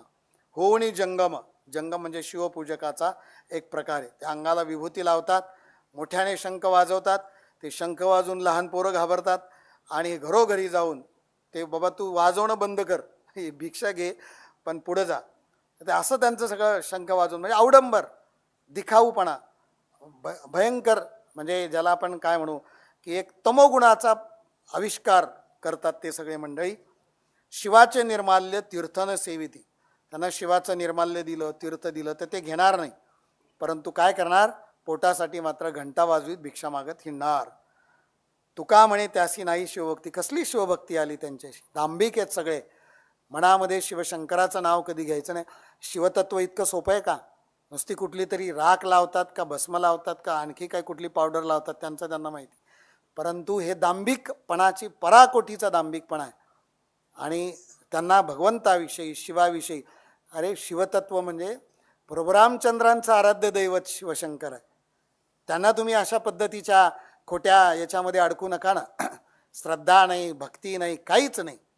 फक्त आपलं त्या ठिकाणी नुसतं बाह्य भक्तीचं अवडंबर माजवायचं. केवळ शिवभक्तीच्या नावावरती ते काय करतात, संसाराचे व्यापार करीती संसाराचा उद्योग करत असतात, पोटापाण्यासाठी ते करत असतात. आता अजून एक प्रकाराचा, ह्या प्रकारचा अजून एक आहे, लावणीया मुद्रा बांधोनिया कंठी, हिंडे पोटासाठी देशोदेशी, नेसोनी कोपीन शुभ्र वस्त्र जाण, पाहाती पक्वान्न क्षेत्रीचे ते, तुका म्हणे मावेचे मैंद, त्यापाशी गोविंद नाही काही. नेसोनी कोपीन शुभ्र वस्त्र जाण, पाहाती पक्वान्ने क्षेत्रीचे ते. लावणीया मुद्रा, मुद्रा म्हणजे गोपीचंदनाचे ते वेगवेगळे ठसे, त्या मुद्रा लावायच्या. कंठामध्ये काय जे असेल ते, रुद्राक्षाची माळ असेल, गळ्यामध्ये, हातामध्ये इकडं तिकडं ते परिधान करायचं. गळ्यामध्ये रुद्राक्षाची, तुळशीची कंठी बांधायचं, भस्म लावायचं, गोपीचंदनाच्या वेगवेगळ्या मुद्रा लावायच्या आणि भीक मागत इकडं तिकडं पोटासाठी हिंडायचं. ह्या वरवरचा परमार्थ आहे, हा दांभिकपणाचा आविष्कार आहे.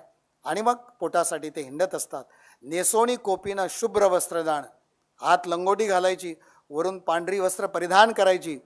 आणि मग खरं तर पांढरं वस्त्र किंवा हे परिधान केल्यावर तुम्हाला साधं मधुकरी किंवा साधं अन्न पाहिजे, पण तुमचं लक्ष कुठं आहे, त्यांचं लक्ष कुठे आहे, पाहाती पक्वान्न क्षेत्रीचे ते.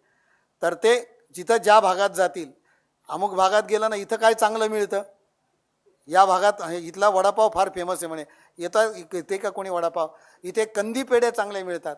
अशा त्या त्या क्षेत्रातलं पक्वान्न आपल्याला मिळतंय का?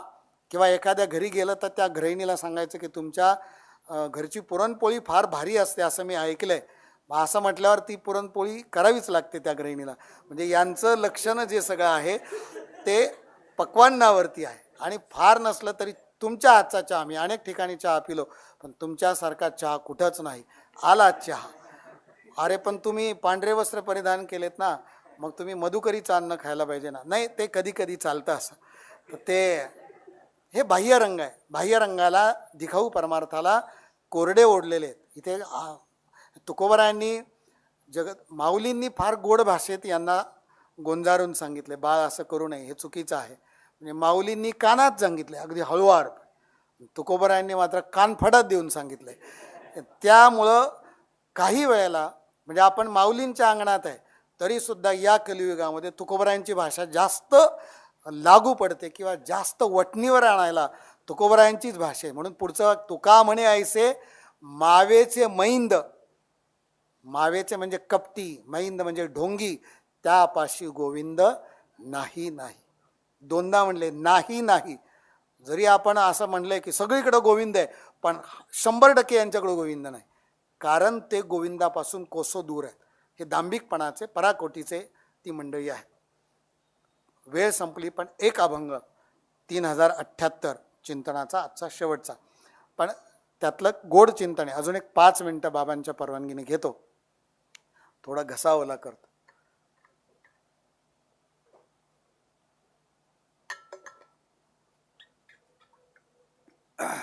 या चारही किंवा जे होणी संन्यासीपासून 3071 ते आत्ता 3077 हे सगळे अभंग दांभिकपणावरती कोरडे ओढणारे आहेत. आणि मग याचा परिपाक, याचा शेवट, ऐसे नाना भेष घेऊनी हिंडती, पोटासाठी घेती पतिग्रह. अजूनही 1-2 चरण त्यांच्यासाठीच आहे. असे जे पोटा करता नाना प्रकारचे वेश परिधान करून पोटासाठी वेगवेगळ्या ठिकाणी प्रतिग्रह म्हणजे दानासाठी हिंडतात.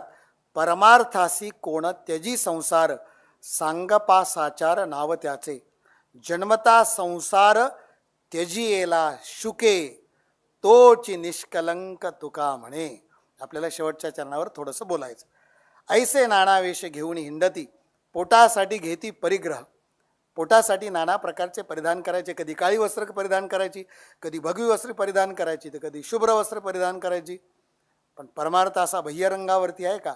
अवघा रंग एक झाला तो सगळा रंग, आणि तो म्हणजे पांडुरंग. दुसऱ्या रंगात काही अडकायची गरज नाही. पण पोटासाठी भीक मागत करत करत, दानसुद्धा म्हणायचं नाही याला. दान घेण्याचा अधिकार नसताना ते दान घेत असतात. परमार्थासी कोण त्यजी संसार.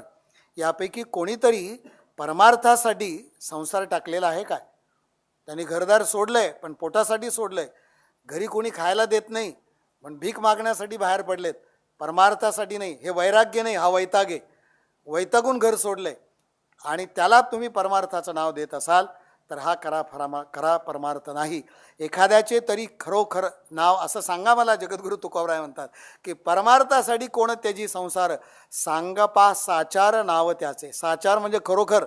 खरोखर असा कोणी असं नाव मला सांगा, खऱ्या अर्थानं परमार्थासाठी सगळं सोडलेलं असा कोणी आहे का? असं एक तरी नाव मला सांगा. आणि मग स्वतः तुकोबरायच नाव सांगतात. आणि ते नाव वैराग्यातलं सर्वश्रेष्ठ नाव आहे. जन्मता संसार त्यजियेला शुके तोची निष्कलंक तुका म्हणे. जन्मताच आपल्या सगळ्यांना माहिती आहे, पण आता माहिती असलेल्या गोष्टीसुद्धा पुनरुक्ती करणं म्हणजे माझी उजळणी करण्यासारखे. मला ते चांगलं माझ्यात परत ध्यानात राहावं म्हणून तो प्रसंग फक्त रामायणात आलेला आहे. भावार्थ रामायणामध्ये तो आला. आणि मी बाबांच्या सांगण्यावरनं बाबांना मी विचारलं की गाथा, ज्ञानेश्वरी आणि भागवत ही जी आपली प्रस्थानत्रयी आहे, आणि मग हे वाचून झाल्यानंतर तर आपला अष्टादशा झाला होता. म्हणून जे शांतीब्रह्म एकनाथी महाराजांचं भावार्थ रामायण आहे त्याचं वाचन सकाळच्या प्रहरी, सकाळी एक साधारणतः अर्धा तास त्याचं वाचन असतं. त्याच्यातला हा सुरुवातीलाच आलेला प्रसंग आहे शुकमुनींचा. फार मी विस्तारात जात नाही, परंतु आपल्या सगळ्यांना माहिती की संसारात यायचंच नको, कारण आलं की नामरूप येईल. मी आलं की खरं तर व्यासांचे चिरंजीव आहेत. जन्मालाच यायला नको म्हणत होते, कारण आलं तर कोणाचा मुलगा? व्यासांचा मुलगा. हे नाव येईल ना, काहीतरी नाव येईल, म्हणून ते जन्मालाच येत नव्हते. 12 वर्ष आईच्या पोटामध्ये. आणि शेवटी प्रार्थना केली, आले. पण आले तर पळत सुटले. पळत सुटल्यानंतर व्यासमुनी पाठीमागून आवाज देत आहेत, शुकमुनी आवाज देत आहेत. कोणी ओ दिली? झाडांनी, झुडपांनी वेलली ओ दिली. पुढे गेल्यानंतर काही अप्सरा स्नान करत होत्या, काही स्त्रिया स्नान करत होत्या. शुकमुनी 12 वर्षाचे तारुण्यावस्थेतले, नुकतेच जन्माला आलेले, पळत गेले. त्या स्त्रियांनी अजिबात आपली जी काही स्नान थांबवलं नाही. पण व्यासमुनी गेल्यानंतर मात्र त्यांनी वस्त्र त्या ठिकाणी सावरली. आणि मग व्यासांनाच प्रश्न पडला की मी अध्यात्म या शिखरावरती असताना तुम्ही, मग त्यांनी सांगितलं आपल्याला माहिती की स्त्री पुरुष भेद त्यांच्या ठिकाणी नाही, तो तुमच्या ठिकाणी आहे, त्यांच्या ठिकाणी नाही, म्हणून आम्ही त्यांना लाजलो नाही. पण झाडांनी पक्ष्यांनी ओ दिल्यावर शुकमुनींना सुद्धा थोडासा अहंकार झाला की मी त्या अवस्थेला पोचले. मग पुन्हा कोणाकडे पाठवलं? जनक राजाकडे पाठवलं. आणि मग जनक राजाकडे पाठवल्यावर व्यासांनी पाठवलं. शुकमुनींना असं वाटलं की जनकाला उपदेश करायला पाठवलं, पण उपदेश करायला नाही. मग तिथं गेले. प्रसंग अगदी अर्ध्या मिनिटात संपतो की त्या द्वारपाळांनी अडवलं. आणि मग शुकमुनी सांगतायत त्या द्वारपाळाला की जाऊन सांग जनक राजाला शुकाचार्य आलेले आहेत. शुकाचार्य आलेले आहेत. मग निरोप आला, संगम त्यक्ता सुखी भव. संघाचा त्याग करा आणि सुखी व्हा. मग म्हणाले मी तर काय लंगोटी आणि राखोंडी काहीतरी असं आहे. लंगोटी घातली होती आणि राखोंडी काहीतरी. संन्यासाला किंवा कोणालाही भेटायला जाताना रिकाम्या हातानं जाऊ नये तर काय घेतली? राखोंडी घेतली आणि लंगोटी लावली. आणि निरोप आला. अरे मग काय टाकून द्यायचं? मग ते टाकून दिलं. पुन्हा निरोप आला. आता म्हणाले की मी शुकाचार्य समजतोय स्वतःला. मग म्हणाले फक्त सांग शुक आलेत म्हणून सांग, शुक आलेले आहेत असं सांग, मी आता फक्त गतीने घेतो. तरी परत तोच निरोप आला. आता काय टाकायचं? आता मी म्हणतोय शुक आलेत, स्वतःला मी आवजावं म्हणतोय ना, म्हणून ते आवजावं टाकून दिलं. शुक आलाय म्हणून सांगितलं. पुन्हा तोच निरोप. आता फक्त शुक आला असं सांगितलं तरी निरोप म्हणजे नाही आले, जनक राजा आले नाही, कारण त्यांना माहिती होतं की जर मी असाच गेलो तर हा अहंकार तसाच राहील आणि यांना तर आता शहाणं करूनच सोडायचं आहे. मग शेवटी काहीच बोलले नाही, काहीच निरोप दिला नाही, मौन धारण केलं. म्हणजे याचा अर्थ नाम रूप हे सगळं हा सर्व संघाचा परित्याग केला. आणि म्हणून गाथेमध्ये तोची निष्कलंक तुका म्हणे, कोण? जन्मता संसार तेजियला शुके. मग कोणीच आलं नाही, काही बोललेच नाही. मग जनक राजा स्वतः तिथं आले आणि शुकमुनींना मग आसनावरती नेऊन मग षोडशोपचारी पूजा केलेली आहे. हा भाग आपल्याला माहिती आहे. त्यामुळे ह्या बाकीच्यांसारखं वरवरचं काही टाकू नका. टाकायचंच असेल तर शुकमुनींसारखं सर्व संग परित्याग करा, म्हणजे मग आपल्याला परमार्थाकडं अधिक जवळ जाता येईल, पांडुरंग परमात्म्याच्या अधिक जवळ जाता येईल, सद्गुरूंच्या अधिक जवळ जाता येईल. हा जवळ जाण्याचा प्रवास आपला अधिक गतिमान व्हावा म्हणून डॉक्टर बाबांच्या आपल्या सर्वांच्या प्रयत्नानं हा अष्टादशा इथे सुरू आहे. आणि या अष्टादशामध्ये आमच्यासारख्या पामरांना खरं तर अधिकार अजिबात नाही, बिलकुल नाही. पण इकडं असल्याचा एक फायदा झाला की इथं बाबांची सत्र, तिकडे तरी बाबांची सत्र होत नाही, पण इथं बाबांची सत्र ऐकायला मिळाली. काल कुराडे माऊलींचं सत्र ऐकलं, अनेक महाराजांची सत्र ऐकली आणि मग कुठेतरी एक धीर जो होता तो धीर आला. आणि पुन्हा एकदा बाबांच्याच कृपेने, खरं तर आता परिहार द्यायची सुद्धा आवश्यकता नाही, जे काय आहे ते सगळं त्यांचंच आहे. पण याच्यामध्ये सांगताना जर काही थोडासा भाग इकडं तिकडं झाला असेल तर ते आमच्या वाणीचे दोष आहे. आणि जर खरंच काही चांगलं वाटलं असेल तर ते बाबांचं आहे, गुरुवरे गेठे महाराजांचं आहे, आपलं आहे. झालेली सेवा माऊलींच्या चरणी समर्पित करतो आणि वाणीला पूर्णविराम देतो. पुंडलिका वरदे हरी विठ्ठल, श्री ज्ञानदेव तुकाराम, पंढरीनाथ भगवान की जय, माऊली ज्ञानेश्वर महाराज की जय, जगद्गुरु संत श्रेष्ठ तुकाराम महाराज की जय. विठ्ठल विठ्ठल.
आम्हा घरी धन शब्दाची चरत्ने, आम्हा घरी धन शब्दाची चरत्ने,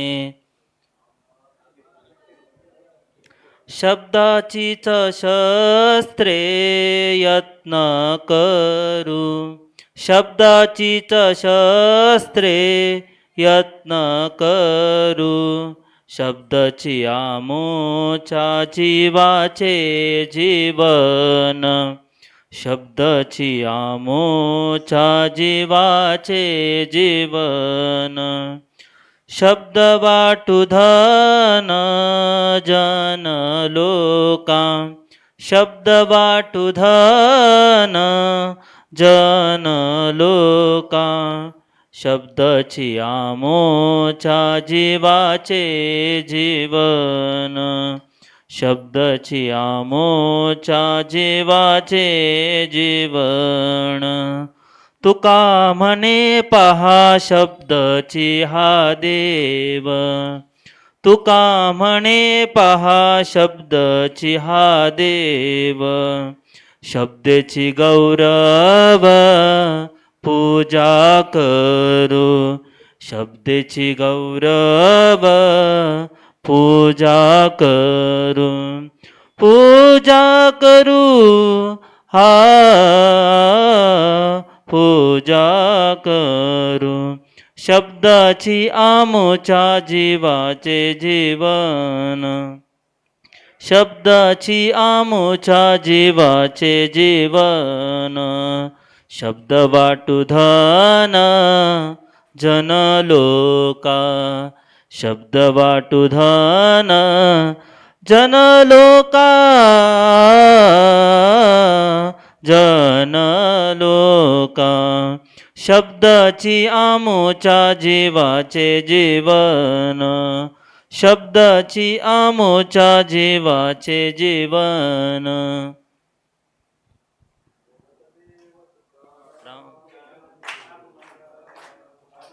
देव तुकाराम ज्ञान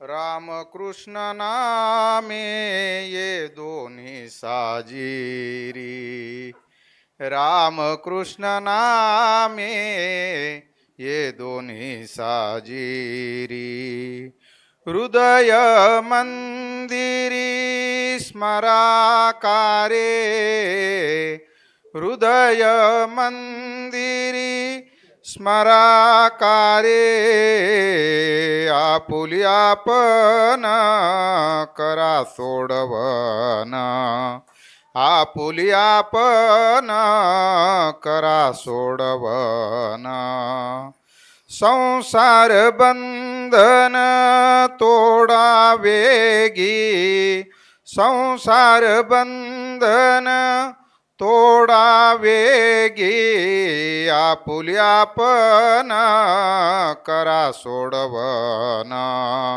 आपुली आपण करा सोडवन ज्ञानदेवा ध्यानी रामकृष्ण माळा ज्ञानदेवा ध्यानी रामकृष्ण माळा हृदयी जिव्हाळा श्रीमूर्तिरया हृदयी जिव्हाळा श्रीमूर्तिरया आपुली आपण करा सोडवन आपुली आपण करा सोडवन संसार बंधन तोडा वेगी संसार बंधन तोडा वेगी आपुली आपण करा सोडवन आपुली आपण करा सोडवन आपुली आपण करा सोडवन ज्ञानदेव तुकाराम ज्ञानदेव तुकाराम राम ज्ञान ज्ञानदेव तुकाराम ज्ञानदेव तुकाराम ज्ञानदेव तुकाराम ज्ञानदेव तुकाराम ज्ञानदेव तुकाराम ज्ञानदेव तुकाराम राम ज्ञानदेव तुकाराम ज्ञानदेव तुकाराम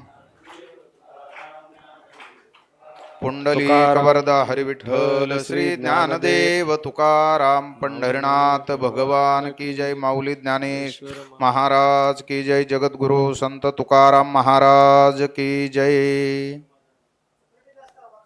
पुढील सत्र बरोबर